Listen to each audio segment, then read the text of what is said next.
Bagaimana hukumnya zikir memakai tasbih?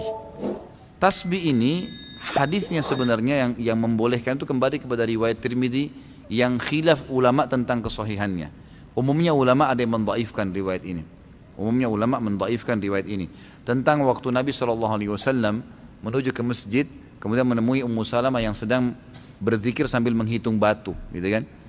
Setelah itu Nabi SAW pulang dari masjid menemui Ummu Salamah masih memakai batu, subhanallah, alhamdulillah, sambil hitung dengan batu.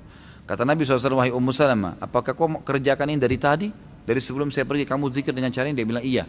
Kata Nabi SAW, saya sudah membaca zikir yang mengalahkan jumlah pahala zikirmu dengan cara saya membaca, misal habis subhanallah baca ada khalqihi wa ridha nafsihi wa zinata arsy wa midada kalimati, sejumlah makhluknya Allah. Jadi bilang subhanallah ada khalqi, sejumlah makhluknya, wa ridha nafsi, sampai dia ridho dengan dirinya sendiri Allah SWT, wa zinata arsy, sebanyak jumlah perhiasan singgasananya, wa midada kalimati, juga sebanyak jumlah kalimat-kalimatnya. Maka itu mengalahkan. Ulama yang mendhaifkan hadis ini mengatakan ini hadis yang menyebutkan tentang adanya hitungan dengan benda, bukan dengan tangan, gitu kan? Maka mereka mendhaifkan ini, mereka melemahkan, dan dengan melemahkan hadis ini, kalau hadis lemah itu tidak terlalu lemah, bukan karena ada pendusta dan tidak bertolak belakang dengan hadis sahih, hukumnya boleh dipakai dalam fadail amal, dalam amal-amal sunnah ya. Tapi ternyata pendapat pertama mengatakan ada hadis Nabi yang diriwayatkan Imam Bukhari berbunyi tangan jari yang dipakai bertasbih itu akan menjadi saksi hari kiamat, menjadi saksi pada hari kiamat. Maka pendapat pertama mengatakan, maka kalau dipertemukan antara hadis ini yang sahih, tasbih berhitung dengan jari menjadi saksi hari kiamat, dan ini Ummu Salamah menggunakan batu sementara hadisnya lemah, maka didahulukan yang ini, otomatis kan gitu. Maka mereka mengatakan ini lemah tertolak dengan hadis sahih, maka itu adalah perbuatan yang bid'ah, gitu kan? Tidak dibolehkan. Pendapat kedua mengatakan tidak bentrok antara hadis pertama dengan hadis kedua, tidak bentrok, karena hadis pertama hanya menjelaskan perilaku Ummu Salamah yang menggunakan batu.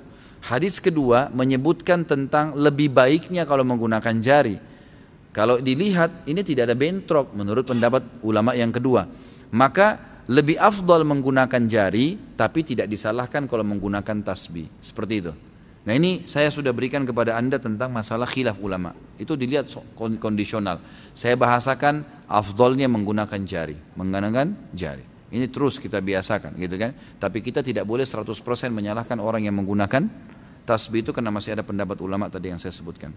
Apakah ada amalan sunnah membaca la ilaha illallah wahdahu la syarikalah, lahul mulku wa lahul hamdu wa yuhyi wa yumitu wa huwa ala kulli syai'in qadir, dan Allahumma inni as'aluka ilman nafi'an wa rizqan tayyiban wa amala mutaqabbala, ketika zikir setelah sholat maghrib dan subuh? Kalau ada, kita bacanya setelah apa? Mohon penjelasannya Ustaz. Setahu saya ada, dibaca 10 kali habis subuh dan habis maghrib, sebagaimana dijelaskan dalam hadis kan gitu. Kalau Allahumma inni as'aluka ilman nafi'an wa rizqan tayyiban wa amala mutaqabbala, ini saya tahunya zikir pagi sore, tidak masuk dalam zikir habis sholat, setahu saya ya. Tapi kalau la ilaha illallah wahdahu la syarikalah lahul mulku wal hamdu yuhyi wa yumitu wa ala kulli syai'in qadir 10 kali itu habis sholat subuh dan 10 kali habis maghrib, ini memang ada hadis sahih menjelaskan masalah itu. Apakah ada riwayat yang menjelaskan bahwa Rasulullah SAW pernah memimpin zikir dan doa secara berjamaah setelah sholat wajib? Yang saya sudah pernah sampaikan riwayat, tidak ada riwayat menjelaskan masalah itu. Yang ada adalah Nabi SAW membaca zikir, dan Ibnu Umar berkata, saya mengetahui kalau sholat sudah selesai di masjid Nabi SAW kalau saya mendengarkan suara zikir Nabi SAW dan para sahabat, dan mereka baca masing-masing. Jadi misal Nabi SAW baca ayat kursi, sahabat sana baca al-ikhlas, yang ini baca subhanallah, jadi dibiarkan oleh Nabi SAW masing-masing. Tapi Nabi SAW tidak pernah memandu baca al-fat al-kursi misalnya lalu semuanya harus ikut. Itu tidak pernah ada riwayat masalah itu. Apabila tidak, bagaimana sikap kita? Apa yang harus kita lakukan ketika di suatu masjid setelah sholat wajib imam memimpin zikir dan doa berjamaah? Jadi kita baca sendiri aja, kita jalankan sendiri. Jadi seperti itu, Allahu a'lam. Apakah ketika membaca doa keluar rumah tidak diganggu syaitan, tapi ketika perjalanan bisa berbuat dosa juga? Bisa, maksudnya tidak diganggu oleh syaitan di sini, tidak dibuat keburukan buat dia. Tapi kalau dia mau berbuat dosa, apakah dia bisa berbuat dosa? Ini butuh rincian. Yang jelas Allah Subhanahu wa taala dengan doa itu akan menahan dia secara fitrahnya sebagai manusia.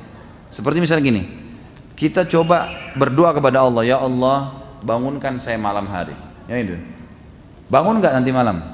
Bangun. Pasti kaget. Tinggal orang itu mau sholat atau tidak. Kalau ada orang tidur lagi, berarti kan dia sendiri yang langgar itu ya. Tadi dia berdoa keluar minta agar dia selamatkan dari syaitan. Allah sudah selamatkan. Setiap dia mau buat dosa Allah tahan. Ada halangan-halangannya. Tapi tetap kalau dia ngotot mau kerjakan, ya dia melanggar sendiri. Karena datang dari Allah SWT dalam bentuk sinyal ngingatin dia. Bolehkah menjabat takhir sholat maghrib dan isya atau duhur dan asar tanpa ada udzur? Setahu saya tidak boleh. Setahu saya pendapat yang paling kuat itu tidak boleh. Gitu kan? Kalau sesekali seseorang menjama antara duhur sama asar, maghrib sama isya, masuk dalam hadis Nabi SAW pernah menjama tanpa ada udzur, tanpa ada azan dan tanpa ada banjir, tanpa ada badai, tanpa musafir. Mungkin sekali dia mengerjakannya dalam hidupnya, itu mungkin. Tapi kan mayoritas waktunya Nabi SAW mengerjakannya di waktunya masing-masing, gitu kan. Umumnya yang hadis kita lihat jamak dan qasar ini dilakukan, terutama jamak itu pada saat safar. Pada saat safar, dan kita tahu semua hadis tentang fadilah mengerjakan sholat di awal waktunya, gitu kan. Jadi masing-masing di awal waktu.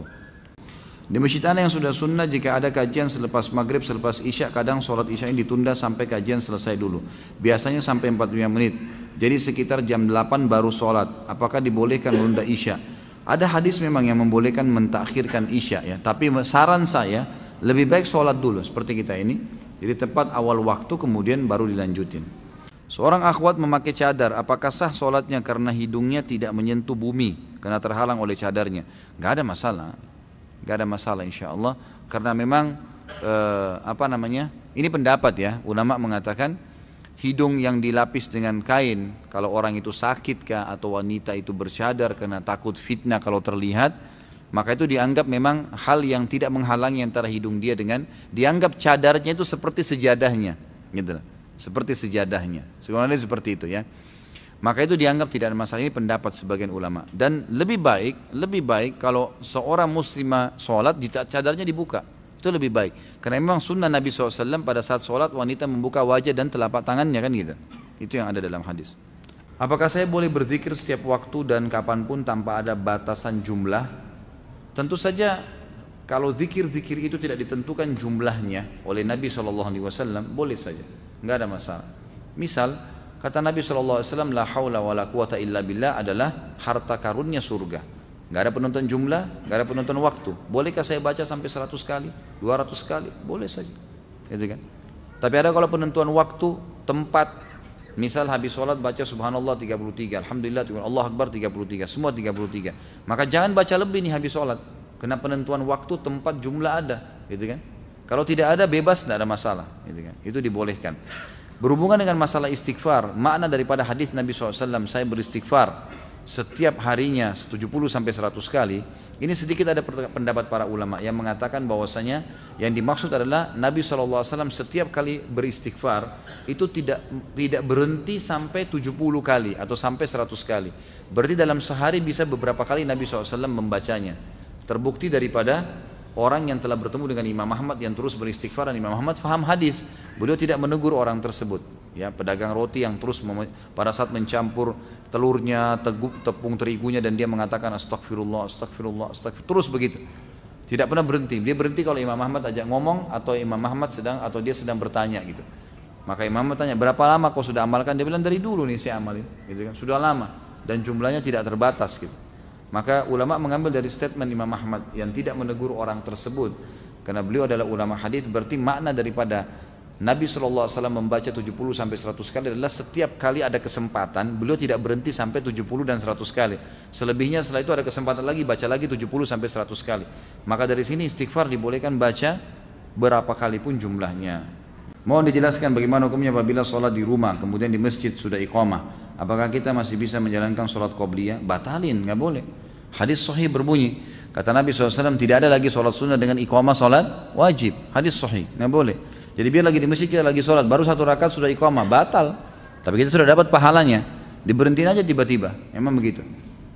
Ada seseorang menyarankan baca doa nurun nubuwat agar tersembuh dari penyakit yang saya tanyakan, apakah doa tersebut sesuai dengan tuntunan Rasulullah SAW? Saya tidak pernah tahu nih, nurun nubuwat ini seperti apa. Dan saya selama saya belajar ya, saya tidak tahu, wallahu alam. sebatas ilmu saya tidak pernah saya temukan ada judul doa seperti ini yang Nabi SAW berikan. Jadi yang saya tahu tidak pernah ada ya, Allahu alam, yang saya tahu begitu. Tapi kalau memang Anda lihat wirid yang ada di dalamnya adalah zikir-zikir ruqyah, yang buku kemarin saya bawain tuh, kalau sama berarti zikir ruqyah berarti bisa saja di zikir ruqyah, sebab saya tidak tahu isinya. Kalau isinya selain zikir-zikir ruqyah yang ada sunnah-sunnah Nabi SAW berarti itu nggak benar, itu dibuat-buat. Kapan saat wanita melakukan sholat duhur di hari Jumat? Afdolnya apakah setelah azan atau habis sholat Jumat? Tentu setelah azan. Ulama sepakat mengatakan tidak harus menunggu selesai khutbah. Boleh setelah azan duhur perempuan sudah boleh sholat, azan Jumat perempuan sudah boleh sholat duhur. Jika di lingkungan rumah kita ada 3 masjid atau lebih dan ada 1 masjid yang sudah sunnah dengan komunitasnya orang-orang yang sudah mengenal sunnah, maka saya lebih condong berjamaah di masjid tersebut dengan alasan lebih khusyuk, rapi safnya. Jadi pahalanya lebih banyak karena safnya sempurna. Lalu saya dibilang keluarga ekstrim, seolah-olah saya punya aliran sendiri karena tidak mau berjamaah di masjid lainnya. Apakah saya salah jika memilih masjid yang sunnah itu? Tentu saja tidak. Enggak usah peduli dengan perkataan orang. Kita kalau peduli perkataan orang nanti jadi kacau semua. Selama itu benar jalanin, enggak usah ragu. Dan enggak usah peduli dengan orang, karena kalau kita peduli dengan orang sementara kita dahulukan perkataan orang dari kebenaran, kita akan kacau semuanya. Berapa banyak rumah tangga kacau gara-gara perkataan orang ketiga, gitu kan? Harus punya prinsip. Saya pernah ajarkan, kalau kita diajak sama teman-teman makan di satu restoran, ada makan nasi goreng, kemudian kita begitu buka menu ada mie goreng dan hati kita pengen mie goreng, makan mie goreng walaupun teman-teman suruh nasi goreng, enggak, saya mau mie goreng aja. Nanti saya incipin punya kamu, enggak apa-apa, gitu kan? Mesti punya prinsip. Nanti supaya kita ikut. Kalau enggak, suami kamu tuh begitu ya, langsung ribut sama suaminya. Istri kamu tuh begitu ya, kamu tuh tetangga bilangin begini, tadi si fulan bilang begini, terpengaruh. Untuk apa? Saya bilang sama istri saya, ingat, rumah tangga ini saya, kamu dan anak-anak. Saya pemimpinnya, kamu wakil saya. Instruksi dari saya. Orang lain manapun mau masuk sini menyampaikan satu, harus saya yang ambil keputusan. Jadi nggak boleh sembarangan. Jadi rumah tangga kita punya benteng-benteng. Kalau nggak jadi kacau semua nih. Apakah sah sholatnya jika sesudah mandi tidak berwudu? Karena ada yang bilang mandi itu dihitung bersuci, dan apakah ada hadisnya tentang hal tersebut? Ini ada ijtihad ya, upaya sebagian ulama dalam fikih mengatakan kalau seseorang itu mandi dan pada saat mandi dia memang menjama seluruh anggota wudunya dan dia niatkan sekalian wudu, maka sudah tidak perlu berwudu lagi. Ini pendapat. Tapi sebagian lagi, dan Allahu alam, saya pribadi, saya bicara selalu pribadi di majelis saya pribadi lebih cenderung dengan wudu lagi. Saya pribadi, karena memang ini ijtihad, tidak mengikuti dalil, tidak ada dalil khusus masalah itu. Justru yang kita tidak pernah temukan dalil bahwasanya Nabi SAW menggabungkan antara mandi sama wudu, artinya setelah mandi nggak wudu lagi. Seperti contoh misalnya kasus mandi junub. Mandi junub itu kan mandi ya, tapi ada wudunya tuh. Ada wudu dalam mandi itu, gitu kan? Dan ulama hadis sepakat mengatakan lebih afdal seseorang, walaupun tadi kan mandi junub cuci telapak tangan 3 kali, cuci wajah 3 kali, mencuci kemaluan 3 sampai bersih, wudu seperti wudu sholat, lalu kemudian mengambil air dengan jari-jari lalu menjama bagian sisi kanan kepala sampai terasa di kulit kepala, lalu menyiram sisi kanan tubuh, lalu kemudian menyiram seluruh tubuh, gitu kan? Sudah ada wudunya nih. Kata sebagian besar ulama hadis, setelah dia mandi junub pun tetap lebih afdal dia wudu lagi untuk sholat, karena itu tadi wudunya wudu mandi. Jadi yang kita temukan malah dalilnya ada wudu pada saat mandi itu. Maka pendapat yang mengatakan dianggap sudah tidak ada masalah, dia sudah wudu, ya itu pendapat. Tapi dalil khusus yang menyebutkan kalau sudah mandi tidak perlu wudu lagi ini tidak pernah ada gitu. Allahu a'lam, ini yang saya ketahui. Kalau kita musafir, apa boleh membasuh sepatunya saja ketika berwudu untuk melakukan sholat? Soalnya saya pernah baca hadisnya Ustaz. Memang benar boleh, namanya masul khuf. Asal syaratnya sebelum pakai kaos kaki sudah wudu dulu, gitu kan? Dalam keadaan suci. Kalau mukim boleh sehari semalam. Mukim kayak kita nih orang tidak musafir. Orang musafir boleh 3 hari 3 malam. Asal syaratnya waktu pakai kaos kaki, misalnya mau ke kantor nih sudah wudu dulu, pakai kaos kaki. Kemudian kita ke kantor ternyata maaf buang angin, buang air besar, buang air kecil, batal wudunya. Lalu kemudian keluar dari WC, ya semoga Allah muliakan Anda. Keluar dari WC kemudian kita mau wudhu lagi. Wudhu lagi, kaos kakinya bisa diusap saja, tidak usah dibuka. Yang penting tadi pada saat dimasukkan dalam keadaan suci. Mukim sehari semalam, musafir 3 hari 3 malam. Di mana batasan seorang muslim dikatakan kafir apabila dilihat dari hadis riwayat Tirmidzi, An-Nasai dan Ibnu Majah menyebutkan sabda Nabi SAW, perjanjian antara kami dan mereka orang kafir adalah solat. Karena barang siapa yang meninggalkannya maka sungguh dia telah kafir. Yang dimaksud di sini adalah perilakunya perilaku kafir, meninggalkan solat. Makanya ulama masih rincikan, meninggalkan solat secara jahdan tadi membangkang baru kufur, gitu kan? Harus syahadat. Tapi kalau dia cuma malas-malas tidak masuk. Ibnu Umar menjelaskan makna daripada hadis ini adalah kalau dia cuma malas-malasan, dia mendapatkan dosa kufur tapi tidak sampai pada kufur. Kufrun duna kufrin istilahnya, gitu kan? Apakah orang yang menggunakan buhul yang ditaruh di dompet, sholatnya tetap diterima? Sholatnya sah, tapi dia berdosa dengan buhulnya. Pertanyaannya untuk apa taruh buhul di dompet? Kita dari kemarin 2 pertemuan bahas masalah ini, jangan lagi ditaruh buhul, keluarin semua, bakar. Nggak boleh lagi percaya yang begitu, tawakal kepada Allah SWT. Saya mau tanya, apabila kita tidak sempat sholat sunnah qobliyah di masjid, lalu saya kerjakan setelah sholat wajib di rumah, hukumnya gimana Ustaz? Boleh saja, asal bukan setelah, sebenarnya boleh ya, hukumnya secara global boleh. Kalau anda sudah sering melakukan amal-amal sunnah ini, misalnya sholat qobliyah rutin dikerjakan, qobliyah duhur, ya, qobliyah asar, kemudian apalah ya, qobliyah subuh yang dikenal dengan sunnatul fajr, itu kalau sudah rutin dikerjakan, kemudian satu waktu kita masuk masjid sudah iqamah, maka di sini ulama sepakat mengatakan bolehnya dia kerjakan setelah sholat wajib tersebut, walaupun itu waktu dilarang. Karena ada riwayat Bukhari menjelaskan bahwa Nabi SAW setelah sholat asar beliau sempat berdiri kemudian sholat sunnah, lalu sahabat semua duduk, gak ada yang ikut. Setelah itu Nabi SAW ditanya oleh para sahabat, ya Rasulullah, apakah wahyu turun? Ada perubahan dalam masalah sholat? Selama ini anda mengingatkan kami tidak ada ba'di asar. Kata Nabi SAW, ini sholat ba'diyah duhur saya, yang saya tadi lupa karena tersibukkan oleh satu kaum yang datang memiliki hajat dengan saya, maka sekarang saya kerjakan. Sama dengan hadis Nabi yang berbunyi, kalau seseorang lupa sholatnya maka dia kerjakan kapan dia ingat. Apakah dalam majlis dalam masjid ba'da azan, majlis ilmu dalam masjid setelah azan boleh dilanjutkan? Majlis itu majlis bid'ah. Apakah kita harus menunggu majlis selesai ataukah membuat jamaah terlebih dahulu? Tentu saja boleh ya. Kalau azan kayak tadi kita azan waktu kita tunda seberapa menit. Tapi ini bukan berarti tunda sampai keluar waktu. Karena memang biasanya antara azan dengan azan ada durasi. Ada durasi. Ini masih dibolehkan. Mungkin kita tadi kayak makan ambil waktu 5 sampai 10 menit kemudian azan, itu bukan sesuatu yang mengeluarkan dari waktunya sebenarnya. Terlebih lagi durasi antara azan dan iqamah di zaman Nabi SAW itu ukuran 50 ayat. 50 ayat itu lumayan ya, mungkin 20 sampai setengah jam, 20 menit sampai setengah jam. Maka berarti memang di sini ulama mengatakan boleh ya, menunda itu dalam waktu tertentu. Tapi kalau majelis itu majelis yang melanggar sunnah Nabi ya sebaiknya jangan, gitu kan? Jangan dihadiri. Bagaimana caranya? Keluar aja dulu, jangan buat jamaah, itu jadi fitnah, gitu kan? Jangan buat jamaah, keluar aja dari masjid. Duduk mungkin di teras, begitu iqamah atau azan baru masuk sholat insya Allah. Jika di tempat kita atau luar negeri tidak terdengar suara azan, berdosakah jika seorang laki-laki sholat di rumahnya berjamaah dengan teman-temannya karena tidak terdengar azan? Kalau yang saya tahu tidak terdengar azan di sini maksudnya memang karena tidak ada masjid atau terlalu jauh untuk dijangkau dan tidak terdengar, ini insya Allah tidak apa-apa.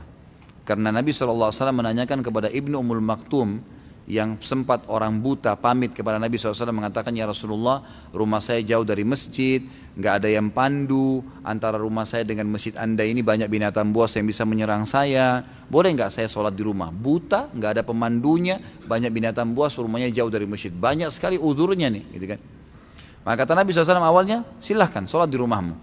Begitu dia mau keluar dari masjid, turun wahyu, Jibril AS datang menyampaikan. Lalu Nabi SAW panggil dia tuh, dipanggil. Ini kebetulan muadzinnya Nabi SAW. Dia sama Bilal, dua-duanya ini muadzin, Ibnu Ummul Maktum. Maka kata Nabi SAW, atas ma'un nida, kau dengar gak azan dari rumahmu? Dia bilang, iya ya Rasulullah. Kata Nabi, idzan ajib, kalau gitu jawab azan itu. Berarti kasuistiknya mendengar azan tolak ukurnya. Tapi ulama merincikan lagi, kalau azan ini tidak didengar, dalam arti kata memang masjid terlalu jauh, kita nggak tahu alamatnya, gitu kan? Tidak tahu juga mungkin kalau ke sana ada sholat jamaah atau tidak, maka itu boleh-boleh saja. Tapi kalau tidak didengar seperti kasus di Australia karena memang tidak boleh mic keluar, maka ini bukan udzur, gitu kan? Karena memang tidak mungkin kita bisa dengar azan di jalanan kalau di Australia. Karena memang tidak boleh, dilarang di dalam ya, suaranya. Maka ini bukan udzur. Apa boleh dicukupkan membaca Al-Fatihah saja ketika sholat sunnah seperti sholat rawatib, duha, tahajud tanpa membaca iftitah dan surah-surah pendek? Boleh, karena iftitah dan surah hukumnya sunnah. Tapi anda rugi, sayang gitu kan? Pahalanya rugi, mestinya memang dibaca semuanya. Apakah seorang muslim meninggalkan sholat termasuk golongan orang munafik? Tidak bisa kita katakan munafik, tapi ada ciri kemunafikan padanya. Karena orang munafik meninggalkan sholat atau berdiri sholat dengan malas. Bagaimana cara menasihati kakak yang jika diajak sholat berjamaah di masjid mengatakan aku nggak mau kelihatan riya karena sholat dilihat orang. Yang penting kan sudah sholat di rumah, nggak perlu dilihat orang. Inilah waswas syaitan. Harus dilawan. Gimana caranya? Perintah Allah dan Rasulnya begitu? Ini waswas syaitan, ini tidak boleh. Tapi jika kira ada tahlilan berjamaah, beliau datang dengan mengatakan kita ini hidup bermasyarakat, nggak bisa hidup sendiri. Kalau kita mati siapa yang mau ngubur kalau bukan tetangga gitu kan? Ini waswas syaitan luar biasa, ini permainan syaitan ke dia. Sampaikan apa adanya, tugas anda sampaikan saja. Selebihnya doakan. Kita nggak bisa mengubah orang itu.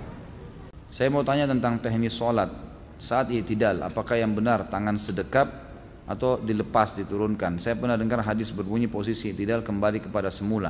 Maksud di sini semula sebelum ruku atau sebelum takbiratul ihram. Ini sudah saya bilang, jangan tanya masalah bab lain dulu, gitu kan? Dan sudah sering saya jelasin masalah ini. Jadi yang saya sering jelasin bahwasanya hadisnya satu. Nabi SAW dikatakan kalau bangun dari ruku kembali anggota tubuhnya seperti semula. Nah di sini ulama jadi dua pendapat. Yang mengatakan seperti semula ini sebelum salam, maka sami Allahu liman hamidah, tangannya turun ke sebelah kiri kanan tubuhnya. Kalau dikatakan anggota tubuh kembali seperti semula setelah takbir, maka kembali ke dada. Dan Ibnu Qayyim rahimahullah sudah menyatukan, mengatakan alangkah baiknya seorang muslim karena dalilnya ada, cuma mereka berselisih penjabaran dari dalil ini, dua-dua dijalankan. Sesekali bersedekap, sesekali dia tidak bersedekap. Apakah kita tidak boleh membunyikan sendi-sendi dalam sholat? Mematahkan jemari tangan dan kaki. Mematahkan ini bagaimana? Hah? Membunyikan, jadi bukan mematahkan kali ya. Ini bahasanya luar biasa. Jadi setahu saya Allah alam ini sebagian besar ulama memakruhkan, jadi bukan tidak boleh. Karena ada gerakan-gerakan yang dibolehkan dalam sholat kalau sifatnya darurat. Kalau darurat itu tidak ada masalah, tapi sebaiknya dihindari. Ini juga secara medis kurang sehat ya. Karena biasanya jadi renggang jari-jari itu, maka lebih baik dijauhi. Ya anggaplah kalau anda mau berhadapan dengan atasan misalnya lagi ngobrol, masa sambil depan atasan bunyi-bunyiin tangan gitu kan? Pasti nggak mau. Bagaimana dengan hadapannya Allah Subhanahu Wa Taala? Coba hindari. Itu waswas syaitan agar mengurangi kekhusyuan anda. Jam berapakah utamanya waktu sholat duha dan berapa rakaat? Setelah terbit matahari. Itu yang disunnahkan Nabi SAW. Kalau dalam riwayat dikatakan sampai saat unta merasa teriknya matahari. Ya jadi intinya naik matahari sudah terbit ya. Itu berarti sudah bisa insya Allah. Kita tidak bisa tentukan jam nih, karena kadang-kadang kalau musim hujan beda dengan musim panas gitu kan. Kadang-kadang mungkin kalau musim-musim tertentu tuh setengah 7, jam 7 sudah panas tuh, sudah terik, sudah bisa duha. Antum kerja jam 8 boleh duha sebelumnya. Kadang-kadang ada waktu itu mungkin masih mendung gelap, mungkin jam setengah 7 masih gelap gitu kan. Ada kadang-kadang keadaan seperti itu. Yang dijadikan patokan adalah terbitnya matahari atau terangnya langit sampai beberapa saat sebelum menjelang duhur. Apakah boleh melakukan sholat tahajud ketika kita sudah melakukan sholat witir setelah isya? Saya pernah dengar sholat witir sebagai sholat penutup, tidak ada lagi sholat setelah sholat witir. Boleh saja, yang dimaksud tidak ada lagi. Jadi jangan witir dulu sekarang, setelah witir langsung kerjakan sholat lagi. Tapi kalau ada jaraknya itu berbeda, kan gitu. Makanya para sahabat seperti Abu Hurairah anhu berkata, aku diwasiatkan oleh Rasulullah, kekasihku Rasulullah SAW, 3 hal tidak pernah aku tinggalkan selama aku hidup. Sementara Abu Hurairah ini tidak pernah tinggalkan tahajud. Beliau mengatakan di malam hari ya. Beliau mengatakan saya diwasiatkan kasihku 3 hal tidak pernah saya tinggalkan selama saya hidup. 2 rakaat sholat duha, dan saya berpuasa 3 hari setiap bulan ayyamul bid, dan saya tidak pernah tidur kecuali saya sudah witir. Jadi beliau witir sebelum tidur, tapi beliau tetap kerjakan tahajud.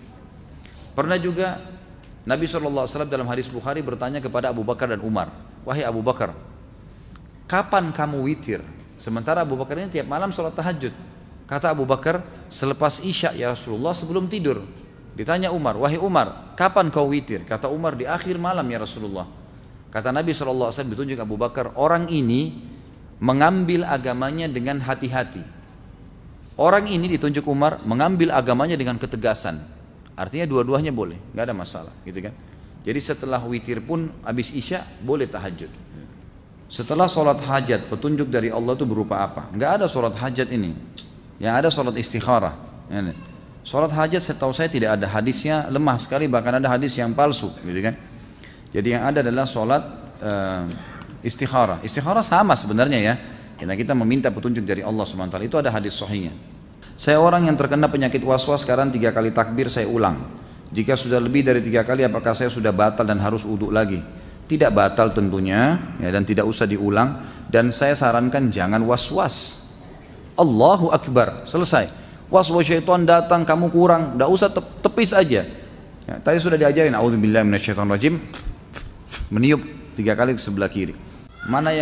Mana yang saf lebih utama jika ada 2 lantai masjid, saf terakhir di lantai bawah atau saf pertama di lantai atas? Saf pertama, walaupun di lantai atas, jadi tetap saja asal dia bersambung, tinggal di bawah atau di atas itu sama aja. Pak Ustaz, salat berjamaah kan lebih baik daripada salat sendiri, tapi musola tempat saya sering berzikir dan doa bersama sambil mengeraskan suara, padahal itu tidak ada dalam ajaran Nabi dan Rasul. Apabila setelah saya sholat berjamaah di musola tersebut, saya langsung meninggalkan musola, apakah boleh? Bukankah kita tidak boleh meninggalkan musola sebelum imam yang meninggalkan? Bagaimana cara menyikapinya? Boleh kita tinggalin musola tanpa imam meninggalkannya. Boleh saja, kalau kita punya hajat, boleh kita keluar. Tetapi yang perlu diperhatikan adalah kalau zikir habis sholat dengan suara itu tidak melanggar ya. Zikir habis sholat dengan ada suara keluar itu tidak melanggar. Yang ditegur kalau rame-rame, gitu kan, secara bersamaan. Karena Nabi SAW dalam hadis Ibnu Abbas disebutkan, Ibnu Abbas berkata, saya tahu sholat selesai di masjid Nabi kalau ada suara, gitu kan. Saya mendengar suara mereka, sahabat lagi berzikir. Cuma tradisi Nabi SAW kalau beliau lagi zikir baca ayat kursi misalnya, di sana sahabat baca Al-Ikhlas, di sana baca Subhanallah. Jadi tidak dipaksa dengan satu irama. Nah ini yang susah dengan sunnah Nabi SAW. Jadi kalau orang berzikir dengan angkat suara, antum untuk apa tinggalin? Biarin orang berzikir, antum juga berzikir, gitu kan? Selesaikan zikir. Ini hukum. Tapi kalau yang tadi dibahas tidak boleh keluar sebelum imam keluar, itu tidak benar. Boleh saja tinggalin tempat sebelum imam. Ini tidak ada masalah. Apa dalilnya keutamaan shaf pertama sebelah kanan, dan jika cuma satu shaf, apakah yang harus diisi sebelah kanan dulu, dan kalau sebelah kanan sudah penuh baru diisi sebelah kiri? Hadis sahih riwayat Imam Tirmidzi, riwayat Imam Abu Dawud, riwayat Imam Ahmad, ya, Nabi SAW menyebutkan, bahkan ada dalam hadis Bukhari Muslim ini masalah fadilah shaf awal, gitu kan. Kalau masalah shaf kanan ini memang hadis yang tadi saya sebutkan, Tirmidzi, Abu Dawud dan Imam Ahmad menyebutkan kalau Allah Subhanahu wa taala akan terus memberikan salam kepada orang yang berada di shaf kanan.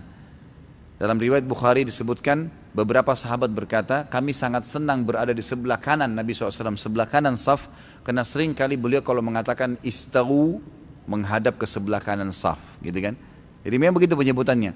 Dan Nabi SAW pada saat menyusun shaf menyuruh berdiri di belakangnya, kemudian mengatur ke sebelah kanan. Itu perintah Nabi SAW memang. Memang shaf kanan sampai penuh. Kalau sudah penuh ke kanan baru diisi ke kiri. Memang sunnah Nabi SAW seperti itu. Mulai dari mana terhitung 1 rakaat untuk yang masbuk? Apakah ketika sebelum ruku atau sebelum sujud? Tentu ruku. Patokannya ruku. Nabi SAW bersabda, siapa yang mendapatkan imamnya ruku, maka dia telah mendapatkan 1 rakaat. Jadi ruku bukan sujud. Apakah boleh sholat Jumat di dalam kereta api? Soalnya saya pernah melihatnya ketika saya dalam perjalanan menuju kampung halaman. Musafir nggak ada Jumat baginya, nggak usah sholat Jumat, gitu kan. Kalau musafir nggak usah sholat duhur asar, di jamak saja. Jika kita terlambat sholat subuh karena ketiduran, misal bangun jam 5:30 pagi, apakah kita langsung ambil air wudhu dan sholat saat itu juga, atau kita tunda menunggu sampai matahari terbit pas duha? Tentu sholat pada saat itu. Pada saat itu juga sholat, jangan ditunda. Bahkan kalau anda sholat sebelum terbit matahari, maka masih masuk dalam waktu subuh, gitu kan? Maka sebaiknya jangan ditunda. Kalau anda tunda berarti mengeluarkan sholat dari waktunya, dan itu berbahaya, masuk dalam dosa nanti. Ustadz, pertanyaan 3 in 1, singkat padat tapi banyak. Jika makmum terlambat masbuk di masjid tapi sholat berjamaah sudah selesai namun ingin mendapatkan fadilah berjamaah, jika ada satu orang yang sedang sholat sunnah ba'diyah, bolehkah kita menjadi dia? Bolehkah jadikan dia imam? Haruskah kita tepuk bahu dia atau merapat saja di sisi kanannya? Bagaimana jika kita jumpai sudah di posisi tahiyat akhir? Apakah kita langsung ikutan saja tahiyat akhir dengan niat di hati sholat wajib? Saya ingatkan kembali ya, pertanyaan kita, bahasan kita masalah membunuh, bukan sholat ya. Itu nanti ada bahasanya sendiri sholat, jangan ditanya tumpah tindih nih. Jadi di sini tentu saja tepuk dia untuk memberikan isyarat. Dia berdiri atau dia duduk, supaya dia tahu. Jangan tiba-tiba dia kaget ada orang di sebelahnya gitu kan. Jadi ditepuk saja, memberikan isyarat. Masalah dia terima nggak terima jadi imam mungkin karena tidak paham, itu nggak apa-apa. Yang penting antum sudah kasih isyarat. Termasuk kalau dia tahiyat terakhir, tepuk pundaknya langsung takbir, duduk tahiyat sama dia. Karena memang dibolehkan mengikut orang yang sholat wajib, boleh ikut. Antum masuk di masjid, imam lagi sholat tarawih, kita belum sholat isya, jangan sholat sendiri, ikut sama imam. Karena boleh orang yang sedang sholat sunnah di belakangnya orang sholat wajib niatnya. Karena pernah terjadi zaman Nabi SAW dalam hadis Bukhari, Abu Bakar pernah sholat menjadi imam dari sahabat yang belum sholat berjamaah karena dia datang telat dan dia sendirian. Waktu Nabi SAW bilang siapa yang mau bersedekah buat dia, saudaranya ini, maka Abu Bakar berdiri. Abu Bakar menjadi imam, padahal Abu Bakar sudah sholat tadi. Berarti hukumnya sudah sunnah bagi Abu Bakar tuh. Tapi karena dia lebih afdal, maka dia pun akhirnya menjadi imam. Apabila seseorang beribadah lalu dia terbersit riya, namun dia sadar bahwa dia riya dan istighfar, mohon ampun, apakah ibadah yang dijalaninya hancur atau diterima? Ada hadis yang berbunyi al-yasiru minar riya syirkun. Sedikit saja riya sudah syirik, gitu kan? Sudah batal. Tapi perlu diketahui, misal kalau cuma terlintas, karena semua ibadah itu umumnya kata ulama ada riyanya. Pasti syaitan tawarin pertama opsi riya dulu, gitu kan? Begitu kita sholat, riya dulu yang ditawarin. Kalau selama kita tidak mengiyakannya, berarti nggak masalah. Jadi itu orang di sebelahmu, itu orang begini, itu orang anggap kau doamu panjang dan kita nggak iyakan, kita terus baca, kita nggak pedulikan. Seperti orang lagi nawarin marketing, nawarin produk, kita jalan saja dia ngomong terus kita nggak pedulikan, nggak ada masalah, gitu kan? Nggak mengganggu ibadahnya dia. Tapi kalau kita mampir, dengarin keterangannya, ambil informasi, nah ini jadi masalah, gitu kan? Jadi kalau kita sempat mengiyakan itu berarti sudah syirik, nggak boleh. Bahkan sebagian ulama mengatakan kalau sudah terlintas begitu dia batalin sholatnya. Lebih aman dia batalin, dia ulangin. Karena sudah berbahaya buat dia, sudah nggak diterima kalau dia lanjutin. Ustadz, apa hadis railah saf pertama walaupun dengan undian? Jadi hadisnya riwayat Bukhari Muslim. Kalau seandainya, kata Nabi SAW, terjemahannya langsung ya, orang-orang mengetahui yang terdapat di saf pertama dan azan, kemudian mereka tidak bisa mendapatkannya kecuali mereka saling bertanding, berundi, bersaing, maka mereka niscaya akan melakukannya. Itu lafaz hadisnya. Hadis riwayat Bukhari Muslim. Bagaimana hukumnya makmum membaca Al-Quran dengan memegang Al-Quran agar tidak mengantuk pada saat Ramadan karena qiyam lailnya berjus-jus? Dan apakah boleh juga sholat sunnah berdiri sendiri dengan membaca dan memegang Al-Quran karena tidak menghafal Al-Quran biar panjang atau banyak bacaannya? Setahu saya fatwa ulama dibolehkan, beranjak daripada hadis Nabi SAW, al-mar'u maliku li nafilatihi, seseorang pemilik sholat sunnahnya. Jadi dia boleh duduk, dia boleh berdiri. Orang kalau sholat sunnah bebas walaupun tidak sakit ya, tapi pahala duduk setengah pahala orang berdiri. Masuk dalam masalah makna ini kata ulama adalah Allah subhanahu wa ta'ala memerintahkan untuk membaca Al-Fatihah, membaca surah Al-Quran, gitu kan? Kata Nabi SAW, setelah baca Al-Fatihah, bacalah apa yang dimudahkan dari Al-Quran. Makna daripada hadis Nabi, bacalah yang termudahkan dari Al-Quran. Kata ulama, boleh memegang Al-Quran, tapi dianjurkan di sholat sunnah. Karena sholat sunnah memang pemiliknya dia. Jadi dia boleh batalin. Orang lagi sholat sunnah, antum lagi sholat ba'diyah isya, terus tiba-tiba batalin tanpa udzur. Udah deh, nanti di rumah aja saya sholat. Dia berhentiin, nggak dosa tuh. Tapi kalau wajib nggak boleh, harus diselesaikan sama dia, kecuali ada udzur syar'inya. Maka dia pemilik sholat sunnahnya. Bila imam salah dalam baca Al-Fatihah, karena kan sholat tidak sah, apakah kita harus ulang di rumah atau bagaimana? Tentu saja tidak ya. Salahnya tergantung salahnya kenapa. Kalau emang salahnya fatal dan sudah diingatkan tidak mau, maka batal sholatnya. Bukan di rumah, diulangin di situ, gitu kan. Tapi kalau emang dia lupa, kemudian diingatkan, atau mungkin ada kesalahan tajwid yang diingatkan lalu dia tidak lakukan, maka tetap sah saja. Beranjak daripada hadis Nabi SAW yang sahih yang berbunyi, kalau kalian sholat dengan imam, kalau imam benar dia akan panen pahala kalian, dan kalian akan dapat pahala kalian masing-masing. Dan kalau dia salah, dia akan berdosa, dihukum sama Allah, dan sholat kalian benar. Sholat kalian benar. Bila kita memulai usaha warung makan malam hari dan bertepatan dengan sholat maghrib dan isya, apakah kita boleh menjamak sholat tersebut? La ilaha illallah. Menjamak sholat gara-gara dagang tidak boleh. Nah, apakah ketika kita sholat kemudian terlintas di memori pikiran kita, misal kita habis nonton film Mahabharata dan film yang ada dewa-dewa, Athena dan lain-lain, kemudian pas sholat terlintas dewa-dewa dan gambaran di film, apakah itu termasuk syirik? Pertama, jangan nonton. Tadi saya bicara tuh jangan, saya bilang anak kecil aja tidak boleh nonton, apalagi orang sudah besar. Ngapain mau ditipu dengan cerita kosong? Itu bohong, dusta. Dusta semua itu, jangan dinonton. Akhirnya kan lihat efeknya apa yang syaitan lakukan, dimunculkan dewa-dewa itu. Jadi nggak ingat Allah SWT. Itu bukan syirik tapi dosa. Tak, kalau syirik, kalau anda bilang oh ini Tuhan saya, pas muncul gambarnya dia, anda bilang ini Tuhan saya, nah itu baru syirik, itu nggak boleh, gitu kan? Apakah sholatnya harus diulang? Padahal kita nggak ada niat untuk berpikir ke sana, namun pikiran akal kita menyimpan memori tersebut. Ya tentu saja tidak diulang, nah, kecuali kalau memang kita sudah sampai hal-hal yang membatalkan sholat, seperti misal syirik itu ya, menganggapnya oh ini berarti ini Tuhan saya nih, kita iakan terbawa dalam pikiran, itu baru. Karena tidak boleh mengulangi sholat tanpa ada udzur syar'i.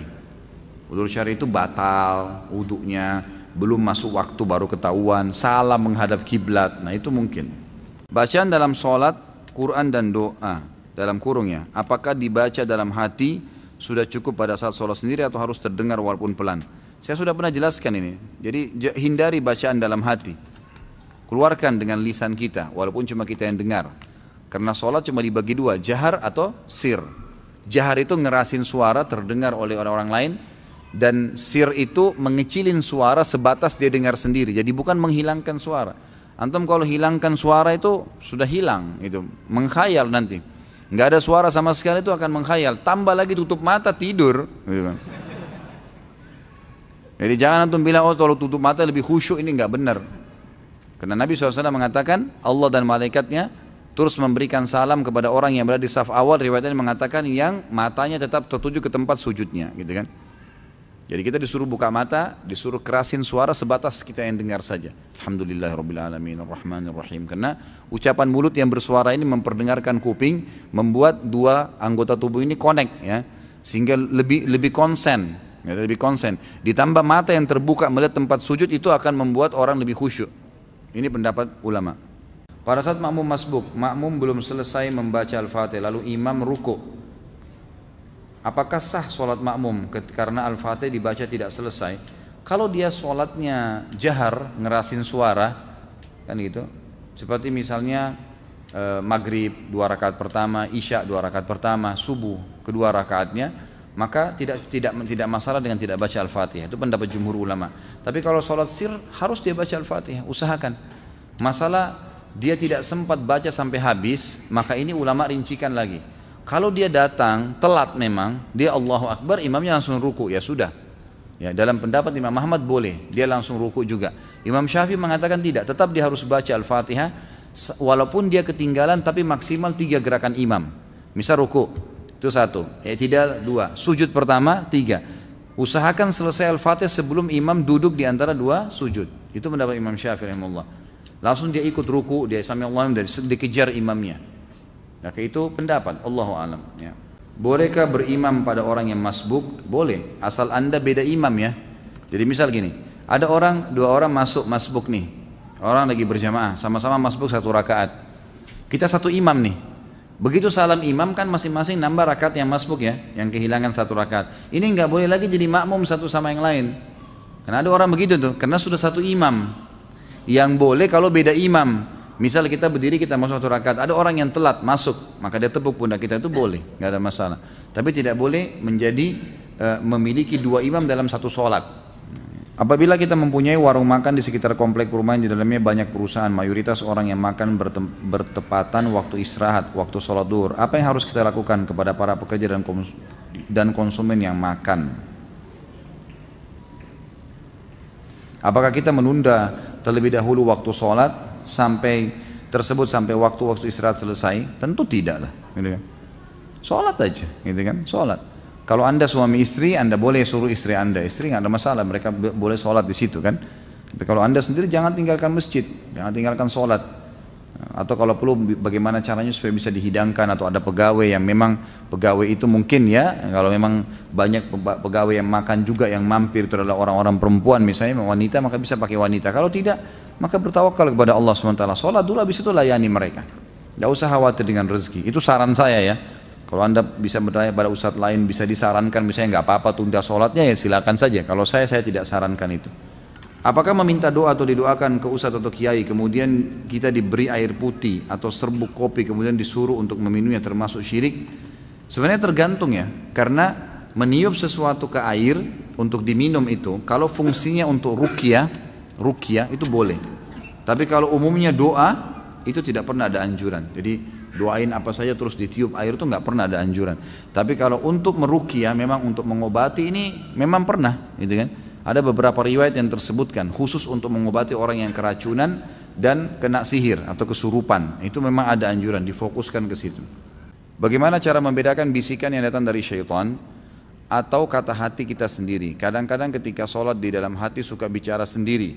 Bagaimana cara menyikapinya Ustaz? Sahkah sholatnya? Bagaimana hatinya bicara sendiri nih? Allah mengatakan alladzi yuwaswisu fi sudurin nas. Apa bahasanya setelahnya? Minal jinnati wan nas. Yang bisikin itu syaitan. Kalau dalam jiwa kita sendiri, gitu kan, jinnati wan nas. Sebagian ulama tafsir mengatakan nas ini termasuk jiwa, memang jiwa dia sendiri. Dia kadang-kadang berbicara. Ya cara masalah membedakan atau tidak membedakan itu umumnya ulama bilang, kalau bisikan-bisikan dalam hati cenderung kepada keburukan, misal malas beribadah, mau berbuat maksiat, cenderung pada keburukan, menunda-nunda ibadah, bisa dari syaitan, bisa dari jiwa dia yang ammaratun bisu. Karena jiwa manusia ada yang cenderung kepada keburukan, ada itu. Itu harus dilawan, ditepis. Tapi umumnya ulama mengatakan syaitan menunggangi itu jiwa yang ammaratun bisu dan dia bergabung di situ. Qarin di sebelah kita, syaitan yang di sebelah kita itu selalu menunggangi sisi jiwa kita yang ada kecenderungan pada keburukan, gitu kan. Potensi itu ada, makanya ditepis.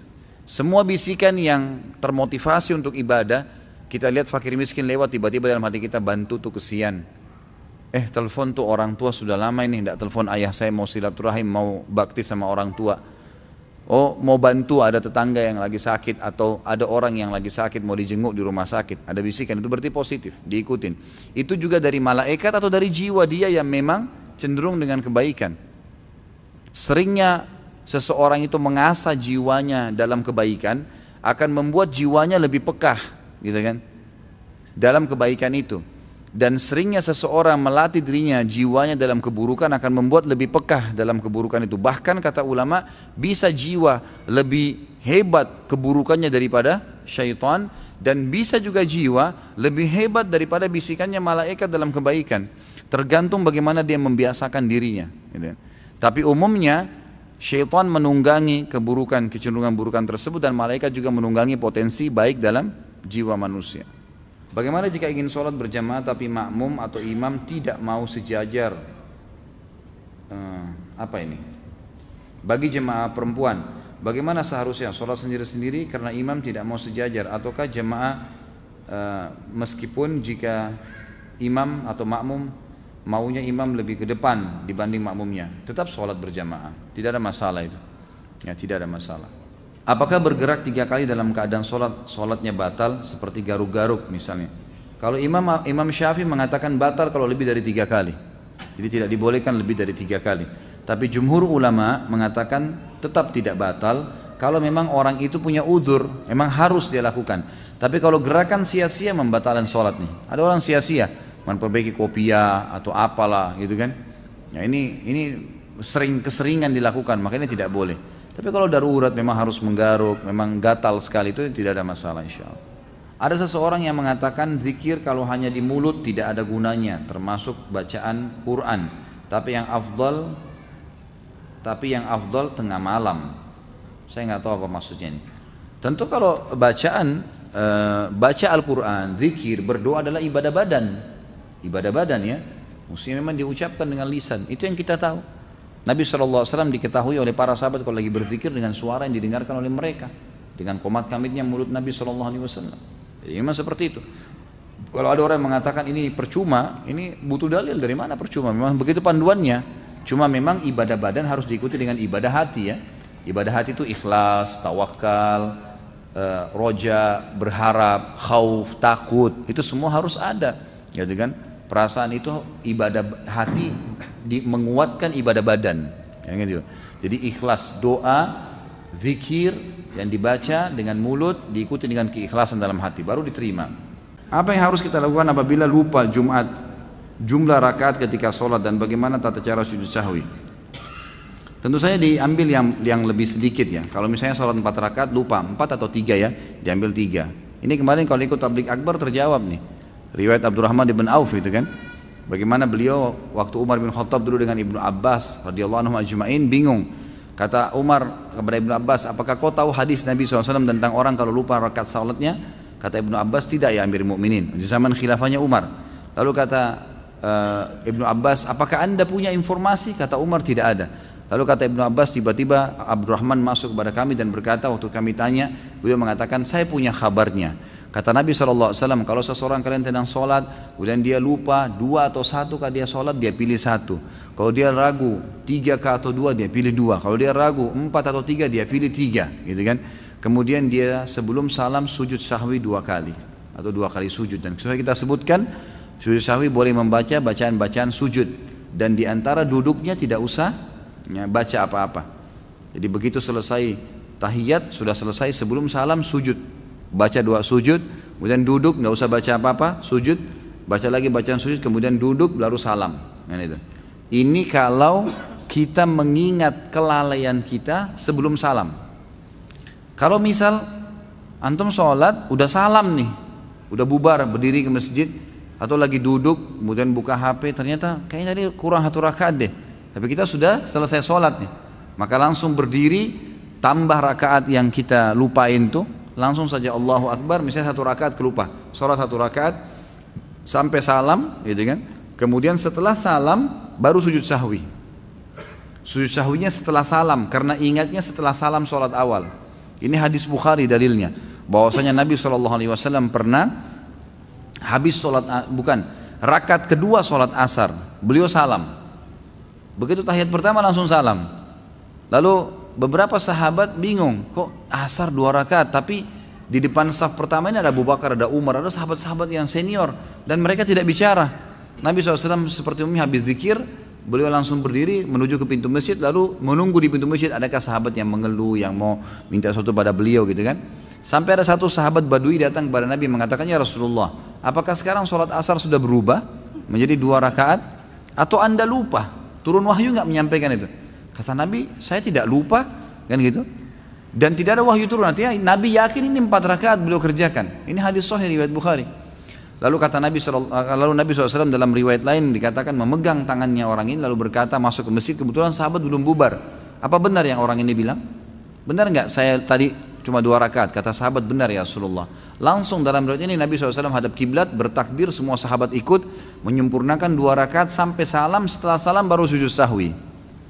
Berarti memang kalau ingat setelah itu sujud sahwinya setelah salam. Mana yang lebih afdal ketika masbuk mendapati sudah duduk tahiyat akhir, mengikutinya atau buat jamaah baru jika ada?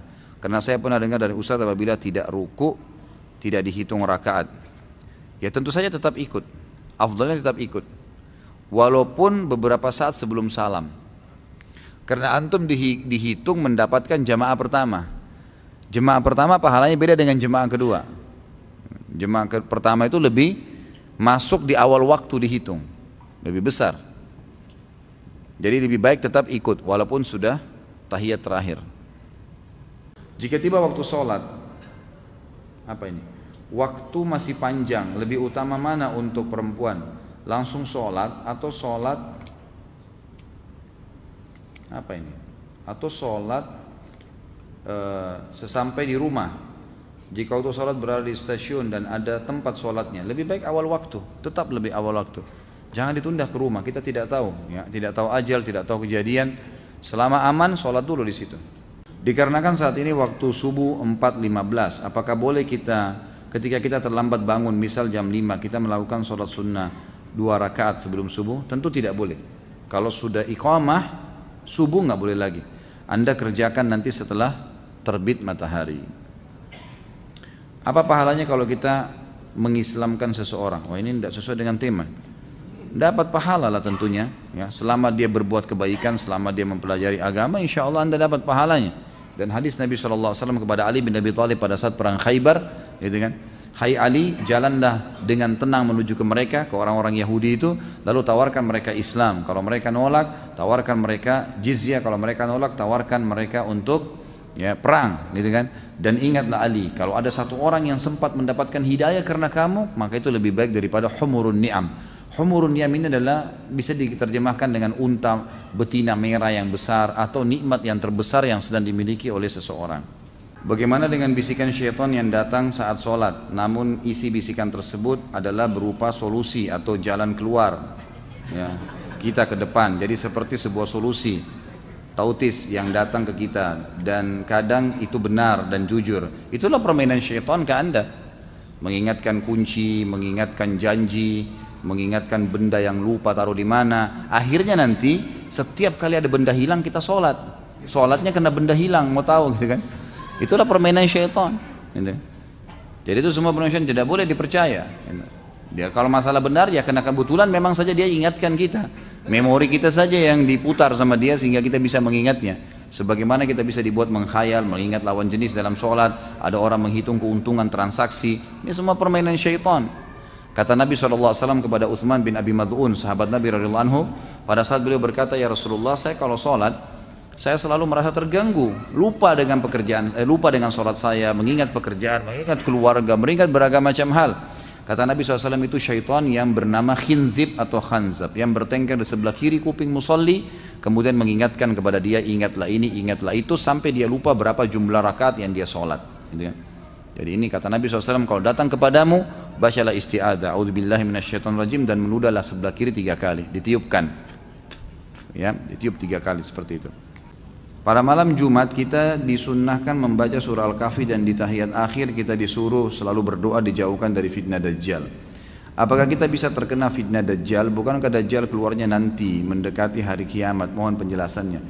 Pertama, tentu saja amal-amal yang kita baca, minta dijauhkan dari fitnah Dajjal, minta ini Dajjal ya, ada lebih jauh lagi. Sebelumnya ya, minta dijauhkan dari fitnah kubur, fitnah neraka jahanam.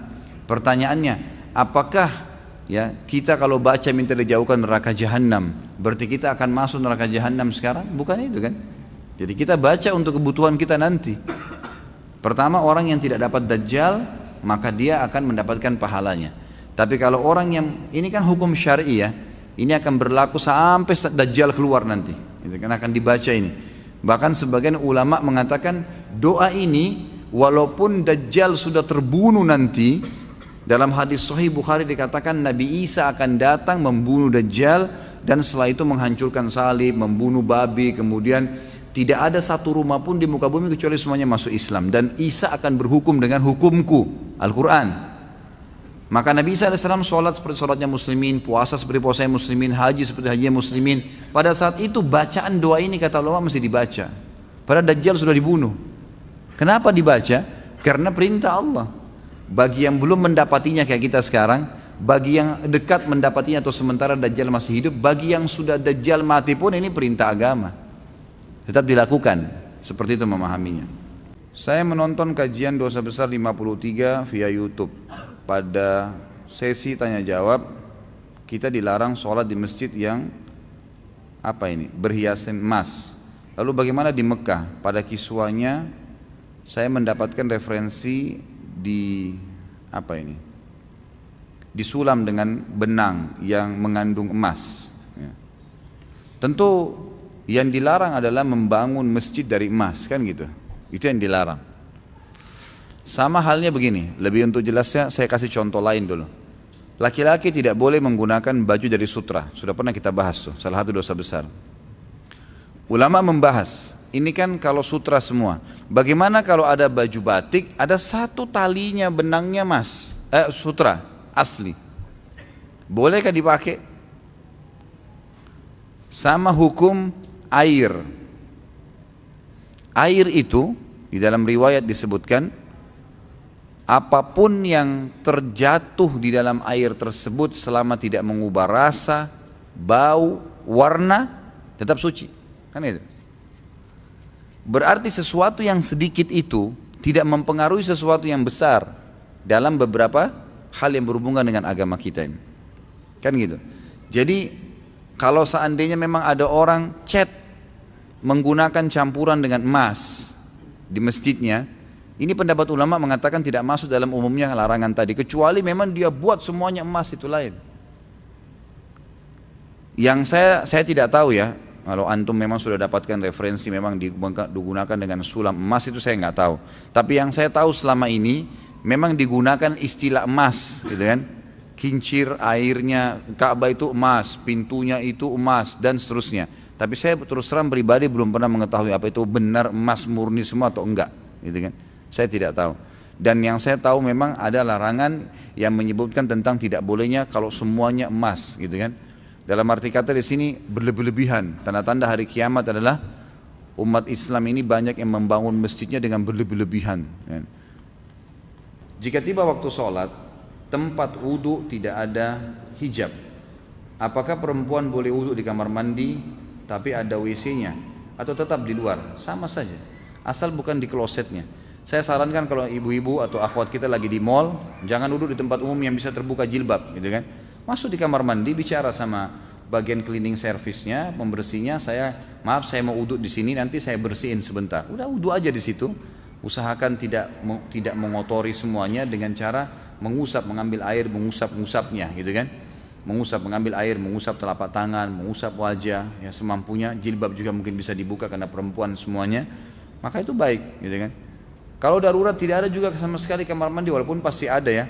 Maka biasanya itu kelebihannya kalau akhwat yang pakai jilbab besar, dia bisa menarik jilbabnya ke depan sehingga tertutup bagian wajah, kemudian dia beruduk semampunya, ya. Kemudian dia pada saat mengusap wajah, mengusap siku semua tertutup dengan jilbab besarnya. Kemudian dia selesaikan itu, lalu kakinya dipakai kaos kaki yang diusap. Ya, Allahu a'lam, itu yang saya tahu.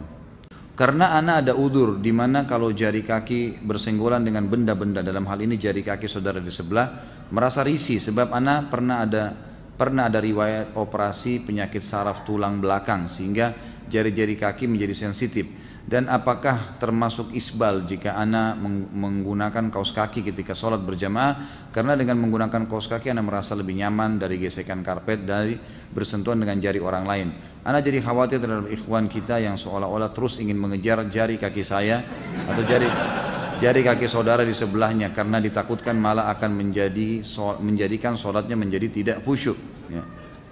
Baik. Tentu saja kalau anda punya udzur syar'i, ya lakukan pakai kaos kaki, dan itu bukan isbal. Isbal itu adalah pakaian dari atas ke bawah, mengulurkan pakaian dari atas ke bawah. Kalau dari bawah ke atas enggak.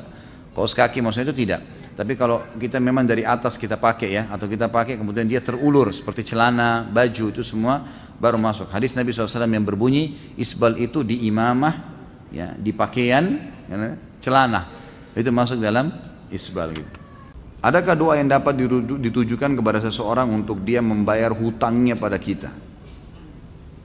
Setahu saya tidak tahu ya, ada riwayat khusus masalah ini.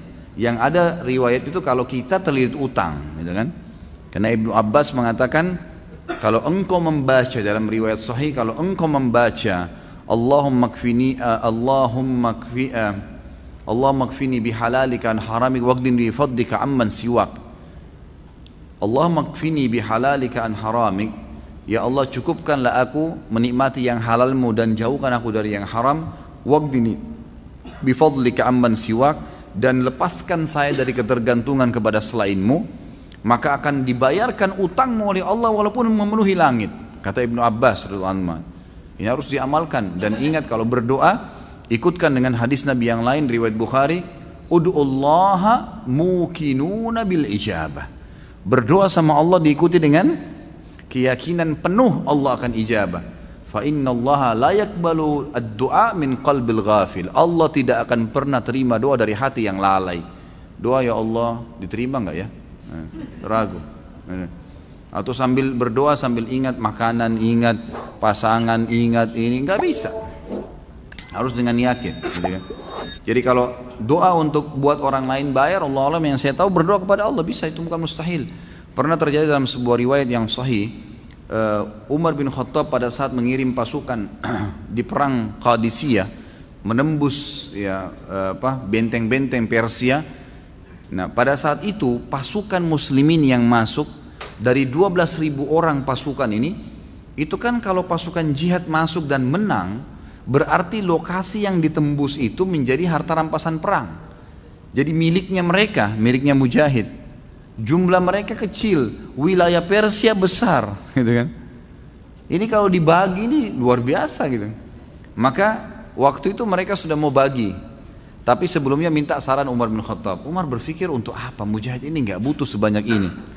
Maka Umar bin Khattab juga berpikir mereka mu'allaf, baru masuk Islam, baru mengenal Islam, lebih baik ganima ini harta rampasan perang dibagi aja, tetap pemiliknya tapi dikasih setengah kepada para mujahid.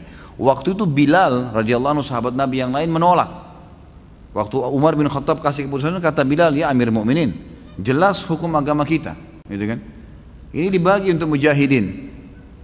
Maka Umar bin Khattab mengatakan, wahai Bilal, pikirkanlah, kalau kau mendapatkan sekian bagian dari Persia, kau mau apain tuh harta? Banyak sekali, gitu kan?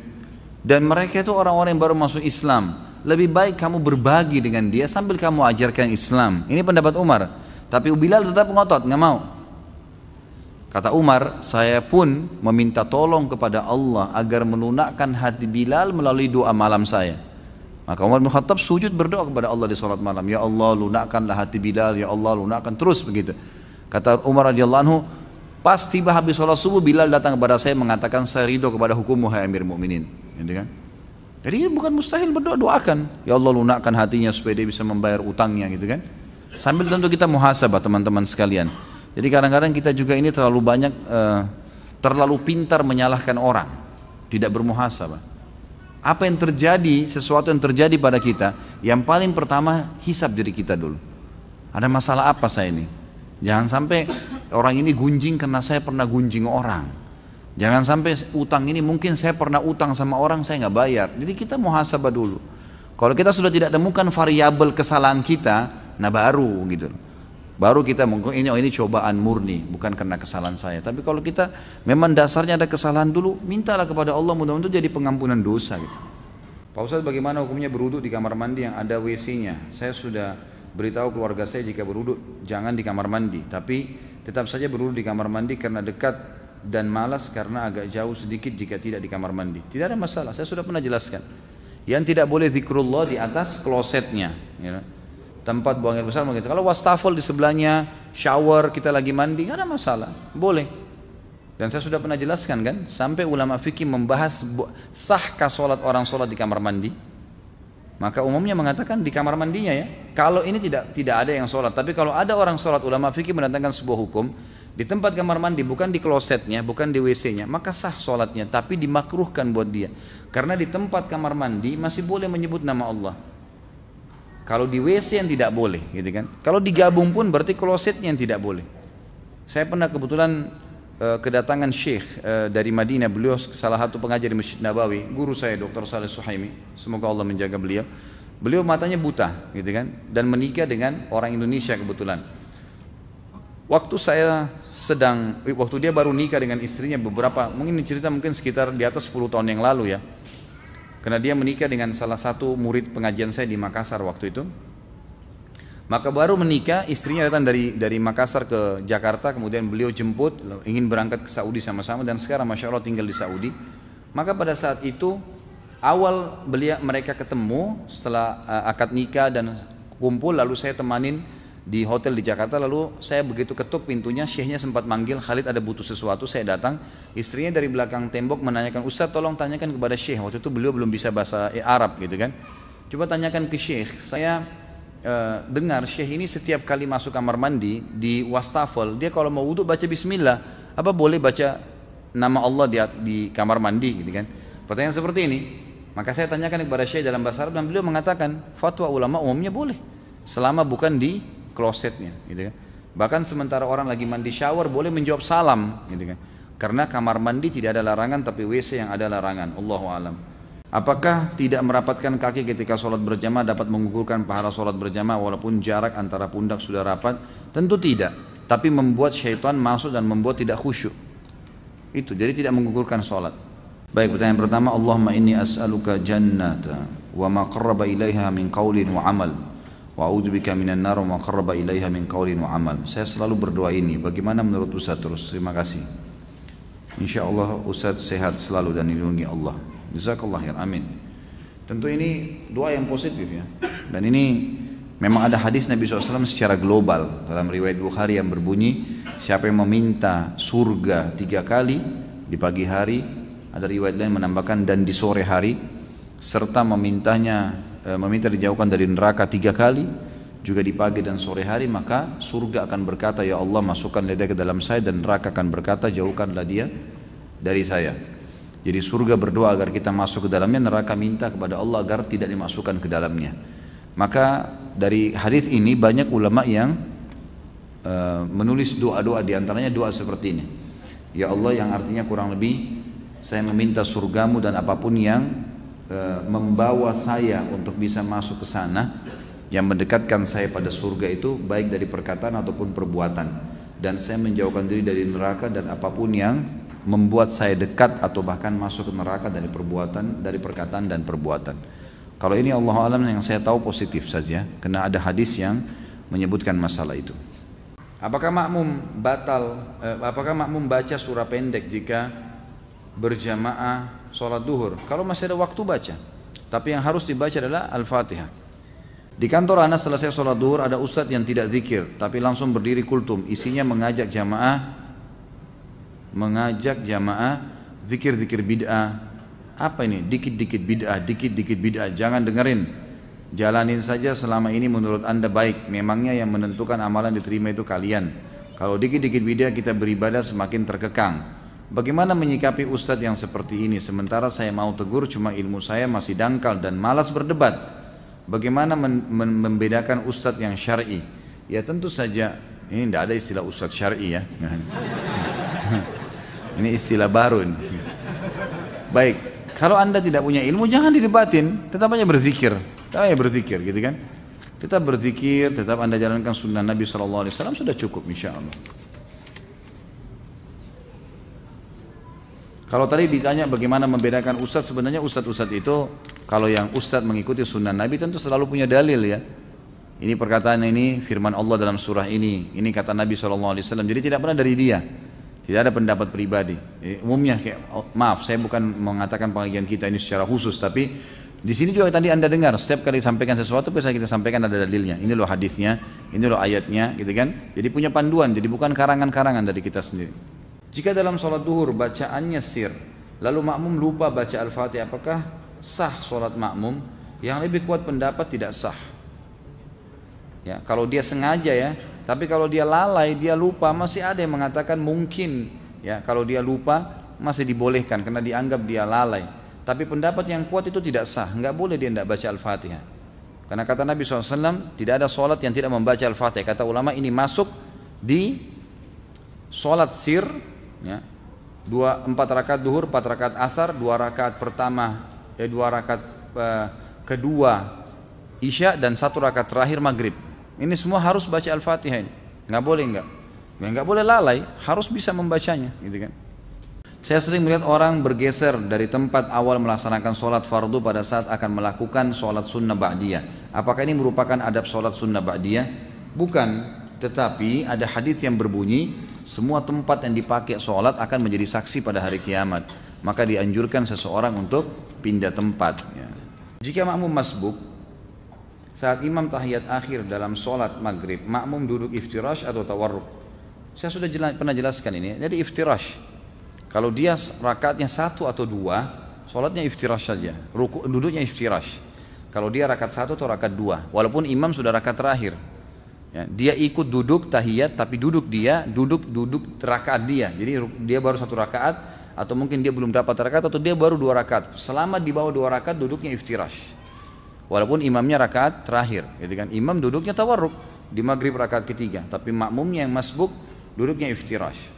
Bolehkah menggabungkan 2 niat sholat sunnah ibadah sunnah lain dengan cukup melakukan 1 kali saja? Contoh sholat sunnah di masjid digabung dengan sholat qabliyah. Saya pernah tanya ini kepada Syekh Abu Bakar Jazair rahimahullah di Masjid Nabawi, dan saya pernah tanyakan juga kepada beberapa ulama yang lain.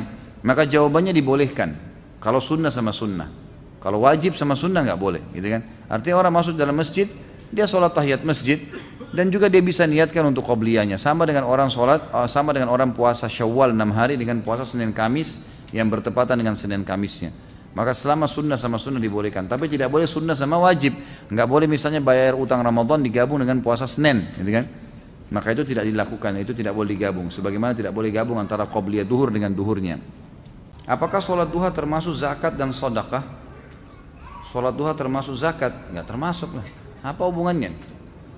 Nggak ada hubungannya.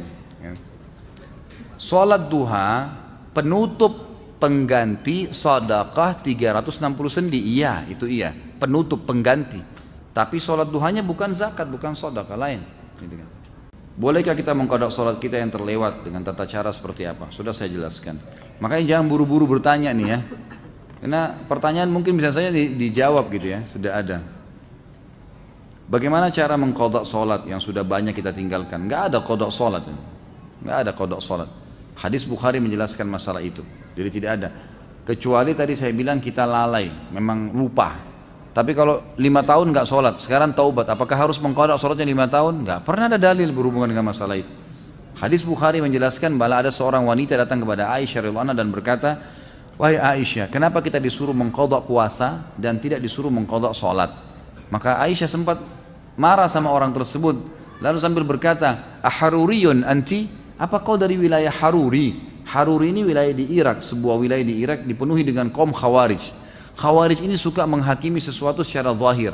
Misal, perangilah orang-orang kafir, berarti semua kafir termasuk tetangga, nggak bisa hidup sama kaum Khawarij, disiksa semua, gitu kan? Ambil secara zahir hukum, gitu kan? Jadi seperti itu. Maka mereka juga mengatakan orang kalau taubat pernah 50 tahun tidak sholat harus qadha 50 tahun tuh. Maka kata perempuan tersebut, saya bukan dari Hawari, tapi saya mau tanya. Kata Aisyah radhiyallahu anha, begitulah Nabi SAW memerintahkan kami disuruh mengqadha puasa dan tidak mengqadha sholat. Artinya tidak ada qadha sholat memang bagi orang yang memang lalai sebelumnya. Saat kita masbuk sholat id 1 rakaat, saat menyempurnakan rakaat berikutnya, berapa kali takbir yang harus kita lakukan? Ikuti rakaat yang sedang anda ada. Jadi misal kita masbuk nih sholat id, dia sudah rakaat kedua imamnya, kita ikut. Tadinya dia takbir imamnya 5 kali, gitu kan? Karena dia rakaat kedua, kita kan ikut imam juga takbir 5 kali. Kita nggak mungkin takbir 7 kali. Rakaat kedua kita juga takbir 5 kali, sama saja. Karena kita mengikuti imam di rakaat pertama tadi, dia sudah ke rakaat kedua. Seperti kita kalau lagi sholat umumnya sholat lain, kita ikut imam sudah rakaat ketiga misalnya di sholat maghrib. Imam kan tahiyat terakhir kan? Kita juga harus tahiyat kan gitu. Di rakaat kedua setelah imam salam, kita rakaat kedua harus tahiyat juga kan gitu. Seperti itu caranya. Jadi tetap mengikuti kondisi imam. Apakah Nabi SAW pernah melakukan sholat tasbih? Kalau pernah, bagaimana tata cara dan bacaan sholat tasbih Nabi SAW? Kalau Nabi sendiri pernah kerjakan, Allahu a'lam, tidak ada riwayat masalah itu. Tapi umumnya semua yang disebutkan oleh Nabi SAW, kata ulama disepakati pastinya Nabi SAW sudah mengaplikasikan terlebih dahulu. Karena Allah sudah menjelaskan dalam Al-Quran, kabura maqtan indallah an taqulu ma la taf'alun. Sungguh berat di sisi Allah kalau kalian mengucapkan tidak mengamalkannya. Sementara Nabi SAW adalah panutan, pasti beliau sudah amalkan. Tapi hadis tentang sholat tasbih dihasankan oleh para ulama dan boleh dilakukan, itu beranjak daripada perkataan Nabi kepada pamannya Abbas radhiyallahu anhu. Nabi SAW mengatakan, wahai paman, kalau kau diluangkan waktu oleh Allah, kerjakanlah setiap hari sekali. Kalau kau tidak bisa maka sepekan sekali, kalau kau tidak bisa maka sebulan sekali, kalau kau tidak bisa setahun sekali, kalau kau tidak bisa kerjakanlah sekali seumur hidupmu. Maka kerjakanlah 2 rakaat sholat. Ada riwayat yang mengatakan 4 rakaat sholat. Di setiap sholat begitu kamu takbir paman, ucapkanlah subhanallah alhamdulillah wa la ilaha illallah wallahu akbar sebanyak 15 kali. Kemudian bacalah setelah itu iftitah, baca al-fatihah, baca surah. Kemudian pada saat ruku, sebelum baca 2 ruku membaca 10 kali tasbih tadi. Kemudian 2 ruku, kemudian bangun dari ruku, sami Allahu liman hamidah, i'tidal, baca dulu tasbih 10 kali, kemudian baru baca 2 i'tidal. Sujud juga begitu. Pada saat sujud maka baca dulu 10 kali, baru kemudian baca 2 sujud. Duduk di antara 2 sujud, baca 10 kali lagi tasbih, kemudian baru membaca doa di antara 2 sujud, lalu sujud, baca lagi tasbih 10 kali, kemudian baca 2 sujud, lalu kemudian sebelum berdiri ke rakaat kedua, duduk dulu baca 10 kali.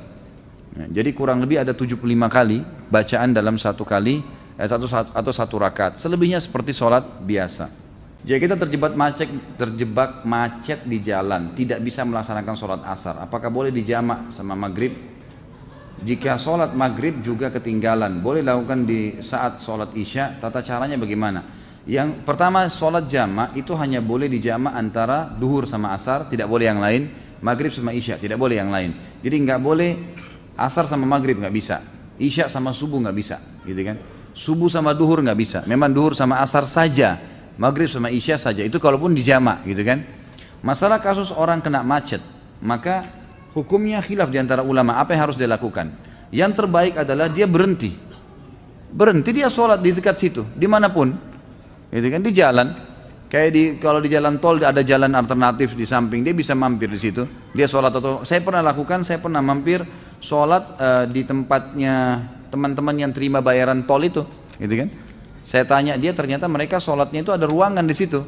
Kadang-kadang malah ada tangga ke bawah, gitu kan? Ada musola di bawah itu.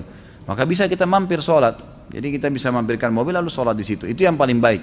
Atau bawa sejadah di mobil disiapin, gitu kan? Itu boleh. Ada sebagian ulama yang menarik bolehnya sholat di mobil kalau dalam keadaan darurat sekali. Sama hukumnya dengan orang sholat di pesawat, di kereta api.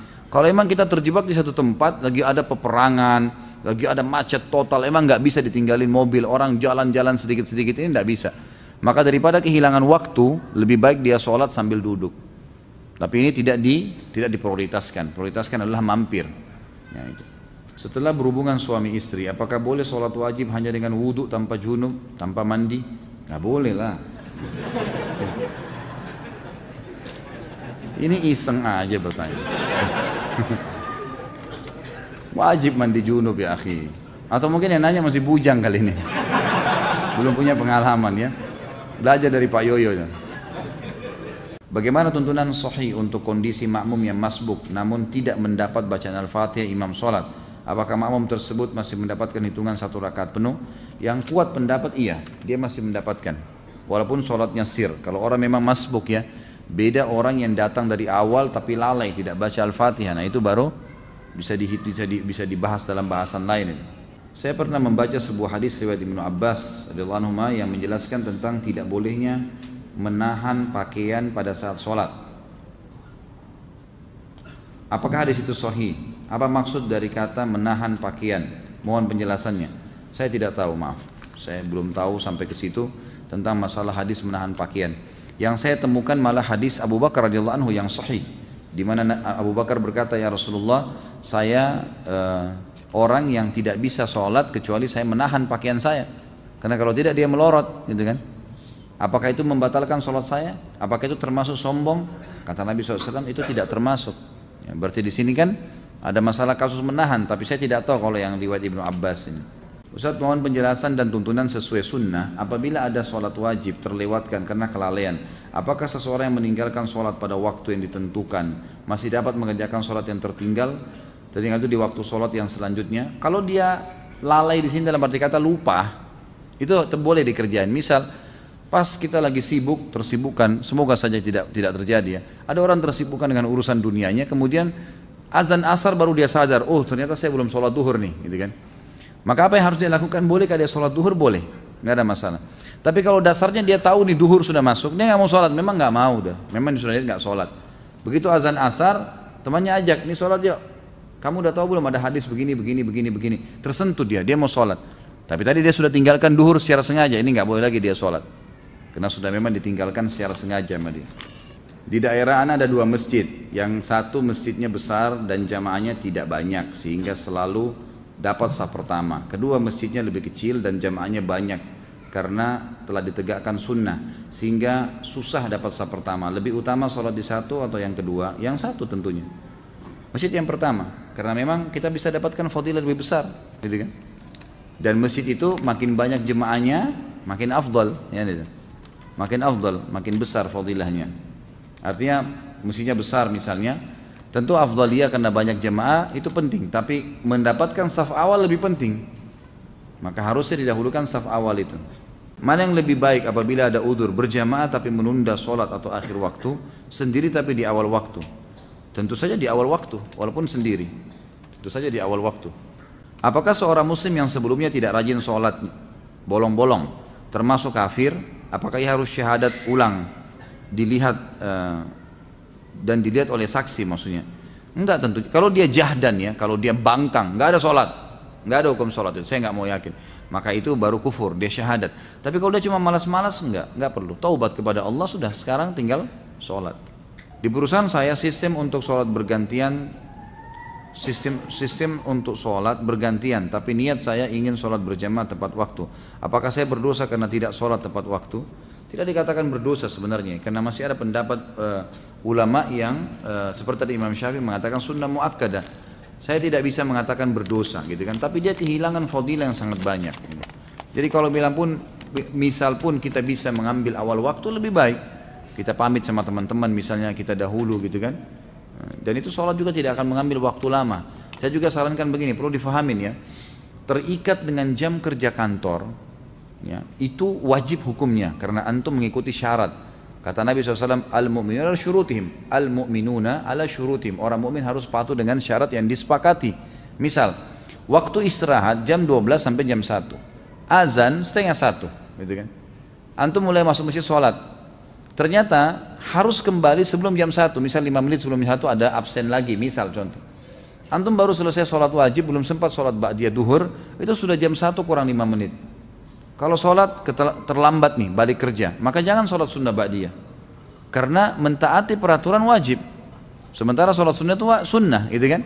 Kecuali kita sudah balik ke kantor, ada waktu lowong, kita bisa buka sejadah dekat meja kerja kita lalu sholat, itu nggak ada masalah. Jadi harus pertemukan masalah itu ya. Jadi lakukan yang wajib saja. Pernah ada teman-teman yang di luar negeri bertanya kepada saya, Ustadz, saya kerja di luar negeri dan di luar negeri ini orang-orang non muslim, saya nggak bisa sholat, gitu kan? Dan seringkali meeting di waktu-waktu pas lagi sholat, gitu kan. Apa yang saya harus lakukan? Saya balik tanya begini, saya bilang kalau seandainya anda lagi meeting kemudian, misal ini contoh, semoga Allah muliakan kita semua. Saya kasih contoh ini, contoh orang mau ke kamar mandi, kebelet buang air besar, kebelet buang air kecil, lagi meeting, diizinin nggak? Nah, ini di sini, diizinin nggak kalau kebelet kencing, kebelet buang air besar? Meeting penting nih, miliaran, diizinin nggak? Ya nggak bisa berpikir kan kalau mau kencing gitu kan, nggak mungkin, pasti diizinin ke belakang. Ya sudah, kita izinnya memberikan isyarat memang mau ke kamar mandi, betul kamar mandi kan, ke kamar mandi. Dan orang saya bilang lagi, kalau masuk kamar mandi lagi kebelet, pamit, lagi meeting, kalau kita butuh waktu 10-15 menit diizinin nggak? Nggak mungkin kan tengah-tengah digedor-gedor, ayo cepat gitu kan, nggak mungkin. Orang lagi buang air besar gimana? Dia harus selesaikan hajat, kalau enggak sakit perut, maka berarti bisa dipakai itu untuk sholat tuh. Ini kalau darurat ya, sebab ada beberapa teman-teman yang pernah bertanya kalau salah dari Jepang, dari negara-negara yang memang tidak bisa mereka sholat, maka tidak ada juga musola. Bagaimana inisiatifnya? Ya saya sebagai dai harus bisa memberikan solusi nih. Kalau dia mau disuruh pulang, dia sudah terikat akad kerja di sana, maka caranya adalah kayak tadi, pamit ke kamar mandi, memang mau kamar mandi, uduk di sana. Kemudian sholat, cari tempat yang bisa sholat di situ. Mungkin di gang, mungkin di mana, ya apa boleh buat, harus sholat. Sholat dah, sholat wajib 5 menit, 10 menit maksimal, udah kembali lagi. Tapi nggak usah dibeberkan, saya mau sholat ya pamit. Kemudian berantem kalau tidak disuruh sholat, susah. Anda sudah akad dengan orang kafir, gimana, nggak bisa gitu kan. Jadi ini namanya hiyal syari'iyah. Harus kita mencari solusi secara syar'i yang memang kita tidak kehilangan pekerjaan dan juga tidak kehilangan ibadah itu. Apa faedah bagi orang yang mengerjakan sholat gerhana dan sholat syuruk? Kalau sholat gerhana memang anjuran Nabi SAW kan, hadis sahih riwayat Bukhari. Kata Nabi SAW, kalau kalian melihat gerhana, maka sholatlah, bersodakahlah, dan bertasbihlah. Disuruh sampai Allah menghilangkan gerhana itu dari kalian.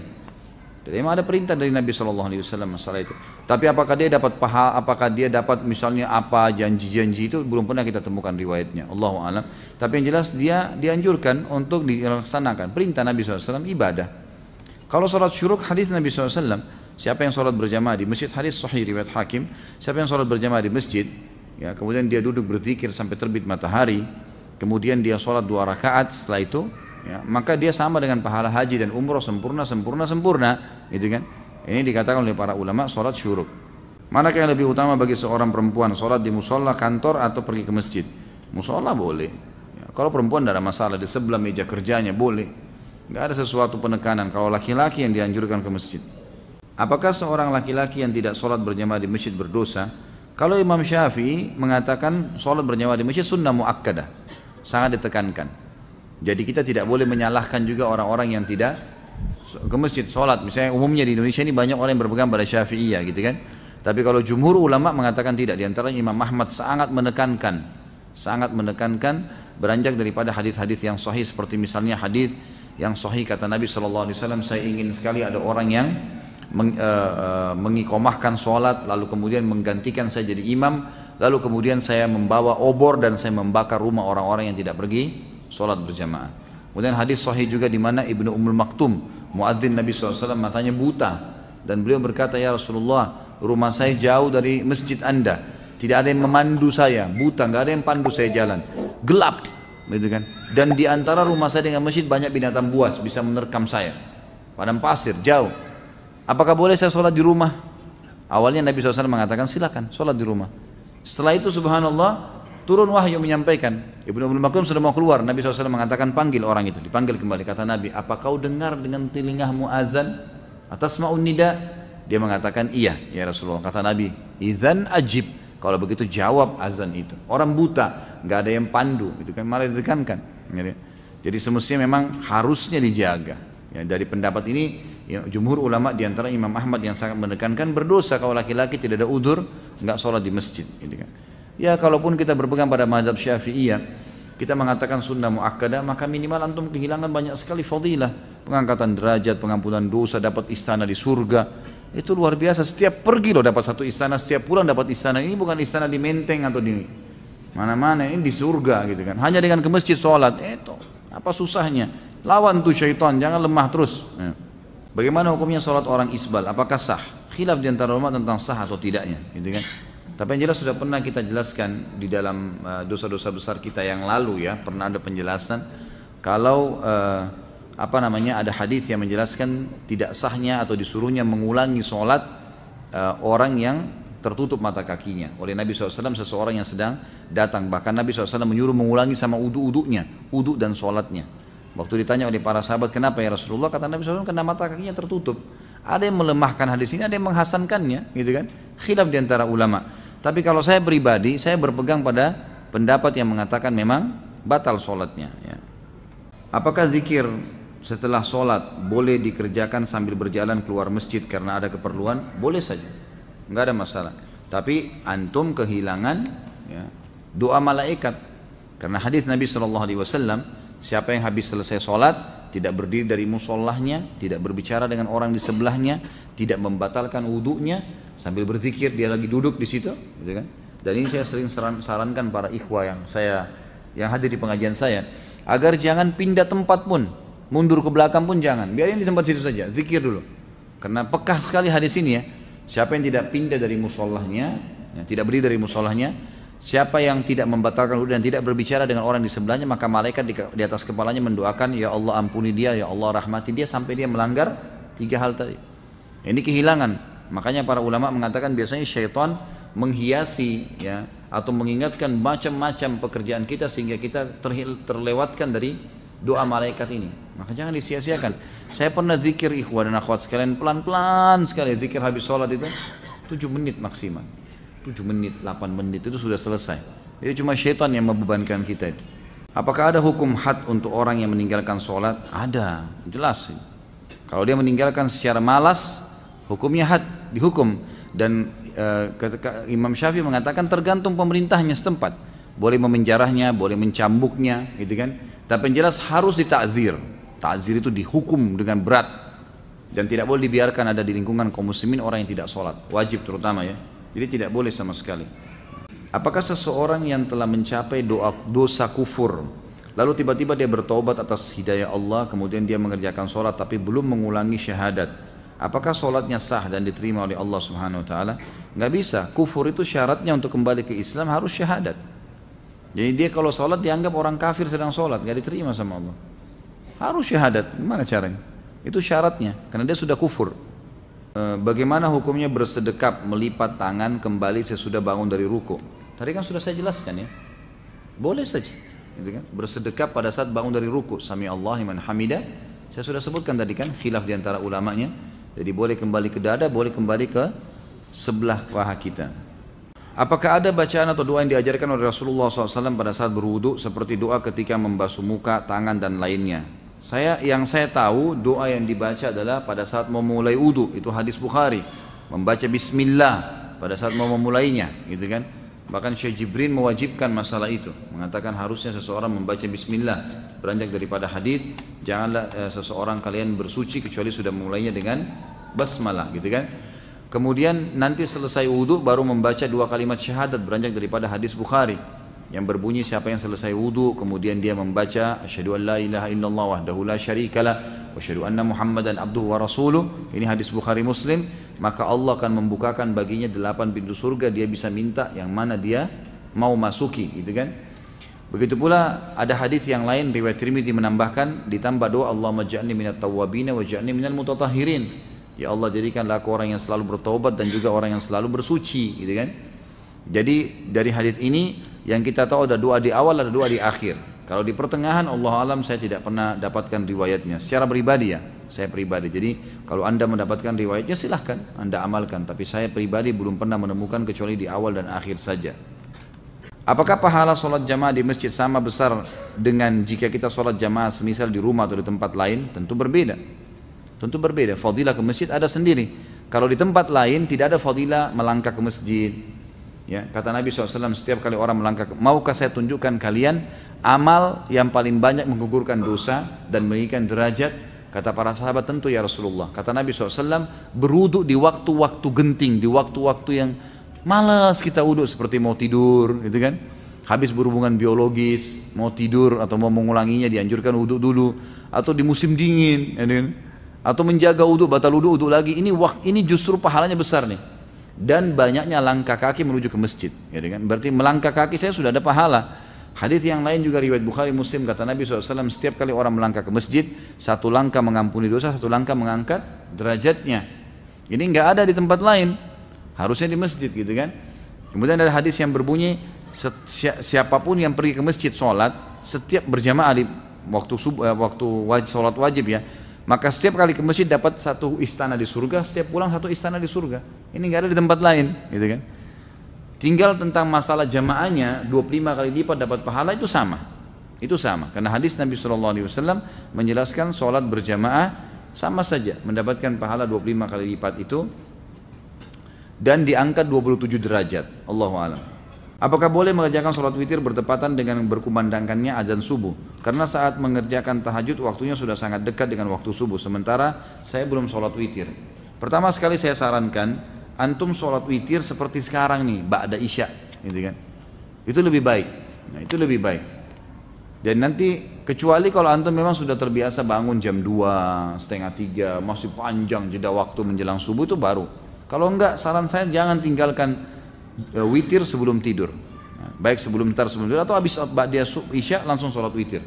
Itu sudah disepakati oleh para ulama, berangkat daripada hadis Bukhari, di mana sahabat-sahabat menyampaikan diantaranya ya Abu Hurairah anhu yang mengatakan, saya diwasiatkan kepada saya 3 hal yang saya tidak pernah tinggalkan selama hidup saya: puasa 3 hari setiap bulan, 2 rakaat sholat duha, dan saya tidak pernah tidur kecuali saya sudah witir.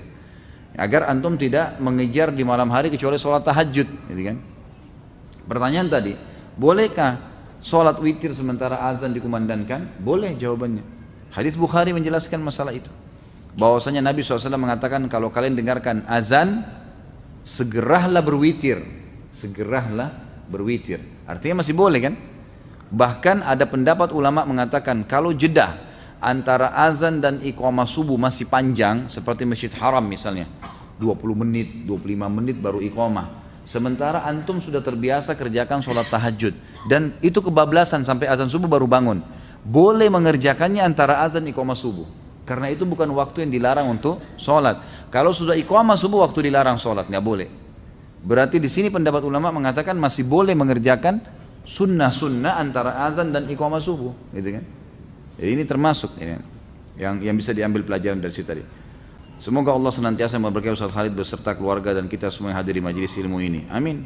Mudah-mudahan jazakallah khair atas doanya. Sholat sunnah afdalnya dikerjakan di rumah. Saya biasa mengerjakan sholat sunnatul fajr di rumah, namun masjid di tempat saya jarak antara azan dan iqamah hanya sebentar. Saya terkadang ketinggalan takbiratul ihram bersama imam, tapi tetap dapat rakaat pertama. Sebaiknya saya sholat sunnah di rumah atau di masjid? Di masjid, gitu kan? Di masjid. Jangan antum kejar ikan teri, ikan paus lewat ini. Ada. Sholat sunnatul fajr itu ikan teri dibandingkan sholat subuh, itu ikan pausnya, gitu kan? Jadi jangan ketinggalan, sholat di masjid tidak masalah. Kan lebih afdal kalau sholat di rumah, kalau sholat sunnah kan gitu lebih afdal. Jadi jangan sampai mengejar afdaliyah sunnah, ketinggalan fadilah yang besar dari sholat wajib. Karena mulai Allahu Akbar imam, kita juga Allahu Akbar, itu sudah dicatat pahala tuh. Jadi itu ada fadilah, jangan ketinggalan itu. Bahkan kalau perlu kita masuk masjid sudah mau iqamah, ya sudah kita sholat subuh, gitu kan. Nanti sunnatul fajrnya ulama berpendapat mengatakan sunnatul fajr pernah dikerjakan oleh Nabi SAW setelah terbit matahari. Itu dibolehkan bagi orang yang sudah rutin mengerjakannya. Kalau dia ketinggalan, sudah masuk masjid subuh sudah iqamah, dia sholat subuh kemudian nanti dia setelah terbit matahari sebelum duha, dia boleh mengerjakan sunnatul fajr yang ketinggalan itu. Bagaimana anda menyikapi setiap akan sholat pasti ingin sekali buang angin? Apa anda harus diruqyah? Gimana kira-kira? Ruqyah boleh, silahkan ruqyah. Mungkin waswas syaitan, itu waswas syaitan ya, harus dilawan. Dan cara yang efektif adalah jangan biasakan buang angin. Memang betul. Jadi orang yang biasa tidak bisa tahan buang angin itu karena beranjak dari apa? Kebiasaan dia. Dia udah biasa, mungkin di depan teman-temannya kadang-kadang bercanda, memang dia gangguin mereka, gitu kan? Emang gitu, dia sering iseng. Nah, akhirnya sudah terbiasa, gitu kan? Jadi itu menjadi hal yang selalu kayak orang yang terbiasa, ngupil, orang yang biasa korek kuping, jadi karena dia jadikan kebiasaan, jadi terbiasa, sama dengan itu. Kalau orang yang tidak membiasakan dirinya untuk ngeluarin angin, insya Allah tidak keluarin angin kecuali pada waktu memang dibutuhkan, kan gitu. Jadi memang ini harus diubah dari cara itu dulu, pola itu. Dan ini subhanallah juga tidak baik ya, sebaiknya memang ditinggalkan. Jadi ini insya Allah dengan cara antum terapi diri supaya jangan sampai sering mengeluarkan angin, terutama dengan mengolok-olok gitu kan, ada bercanda, termasuk juga di depan pasangan misalnya. Lebih baik kita menjaga itulah, kecuali darurat sekali ya, kecuali darurat. Kalau ruqyah saya sarankan silakan ruqyah, bisa jadi was-was juga, syaitan bisa terjadi. Ketika zikir setelah sholat, kemudian ada orang yang mengucapkan salam kepada kita lalu kita membalasnya sehingga zikir setelah sholat kita terpotong, apakah kita harus mengulangi zikir tersebut atau lanjutkan? Lanjutkan saja, tidak ada masalah. Nabi SAW pernah melakukan hal tersebut.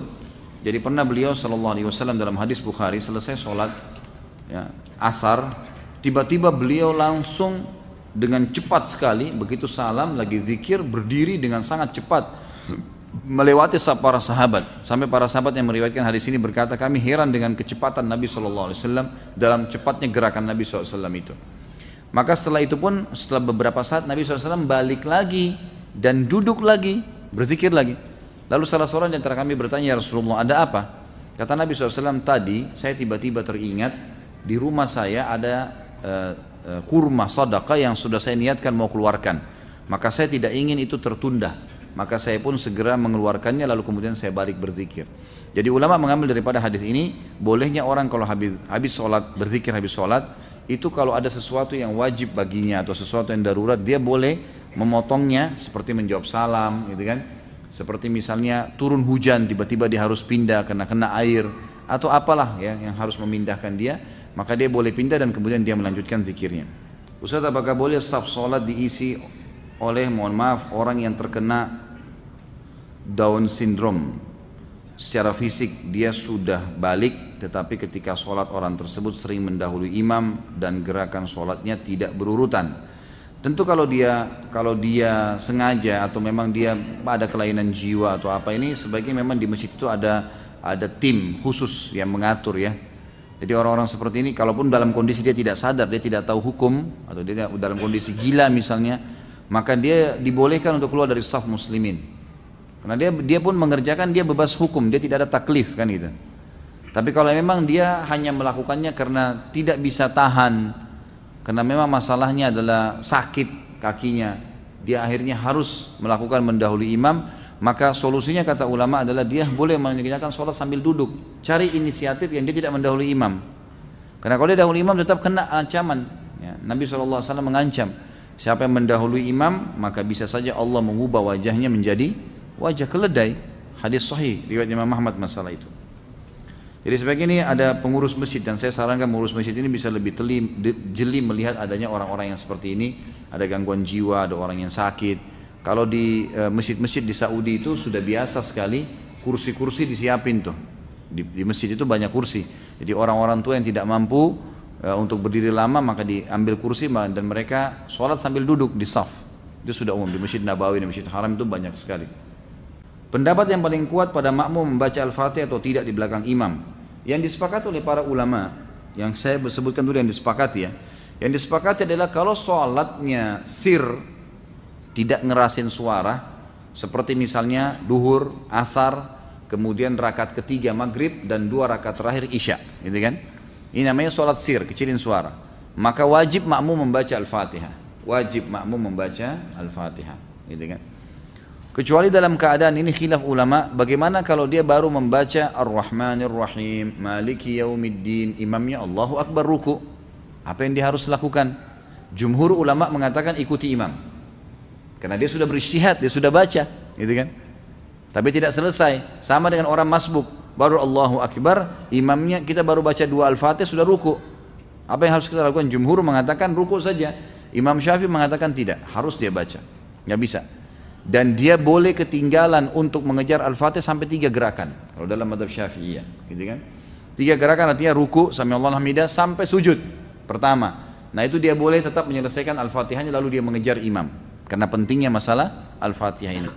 Tapi kalau sholatnya jahar, ngerasin suara, subuh 2 rakaat pertama maghrib, gitu kan? 2 rakaat pertama isya, maka ini hukumnya jumhur mengatakan tidak ada bacaan bagi makmum kecuali imam memberikan jeda waktu. Beranjak daripada hadis yang sahih bahwasanya Nabi SAW pernah mengatakan waladhdallin amin, lalu tiba-tiba sahabat di belakang berlumba-lumba baca Al-Fatihah. Jadi ada suara bergemuruh gitu, sehingga bacaan Nabi SAW, Nabi sendiri terganggu SAW, dan makmum juga tidak konsentrasi dengar bacaan ayatnya beliau.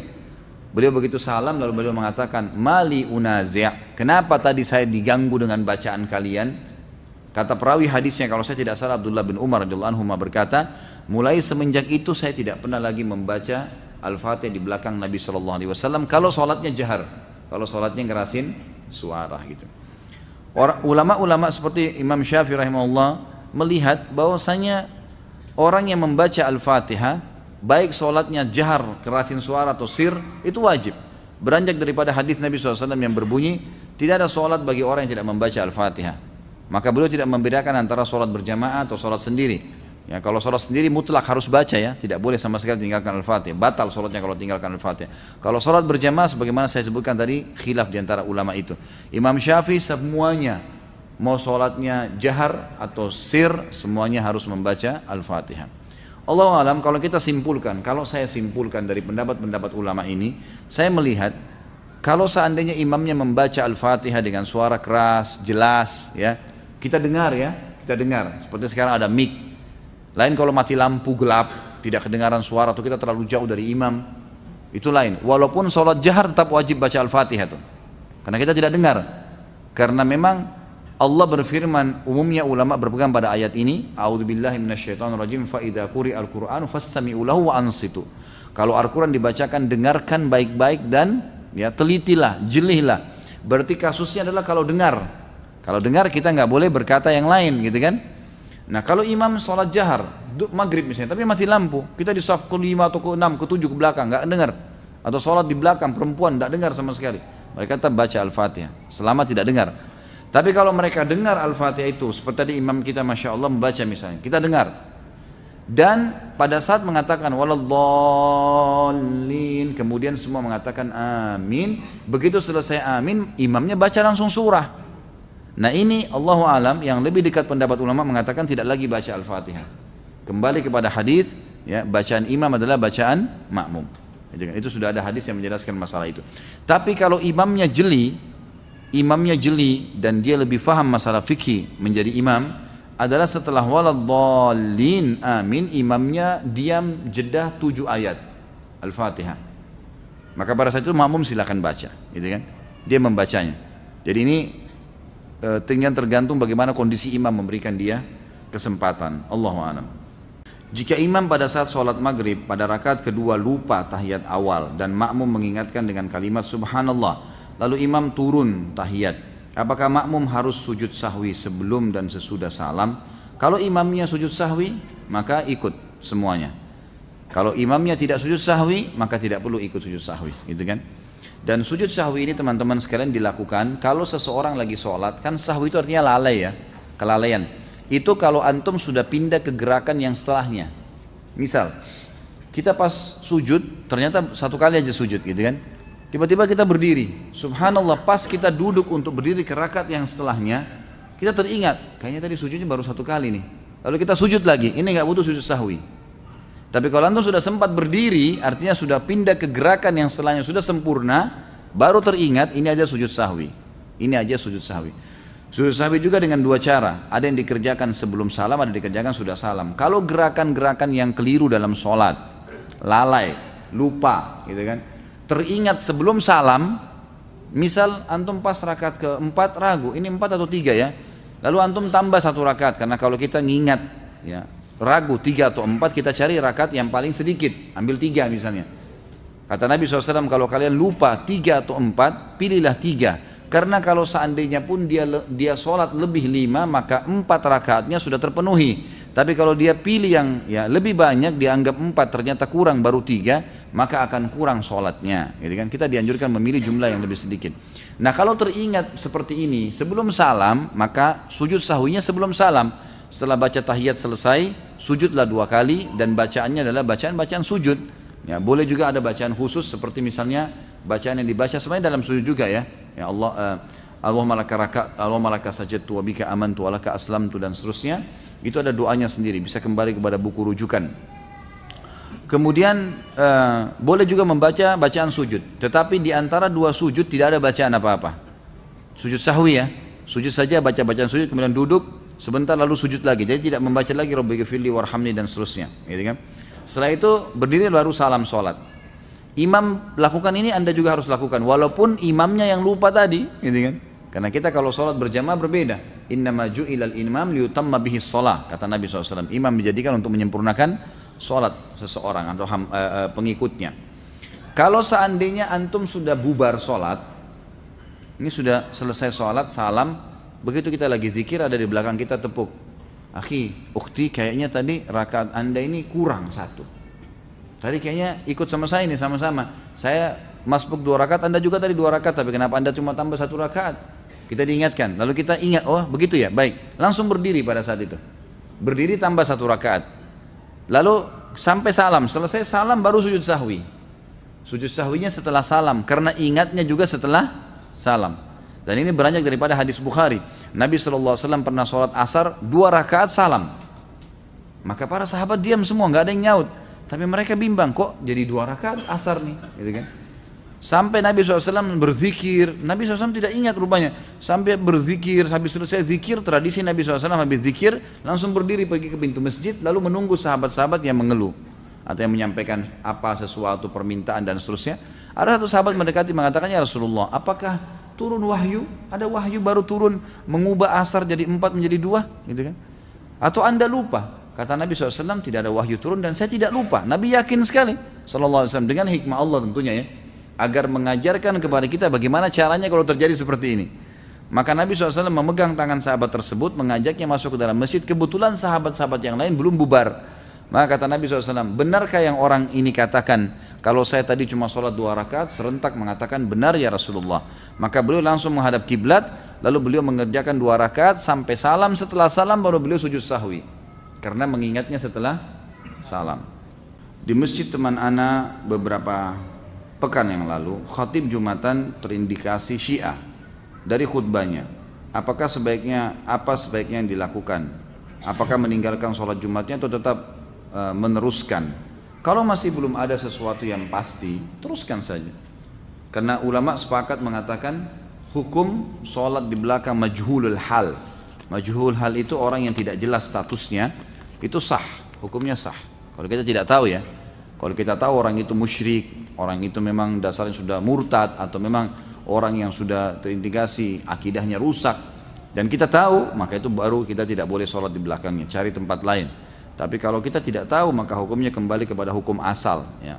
Jadi tidak perlu meninggalkan, cukup ya kerjakan saja kembali, atau dianggap sah insya Allah.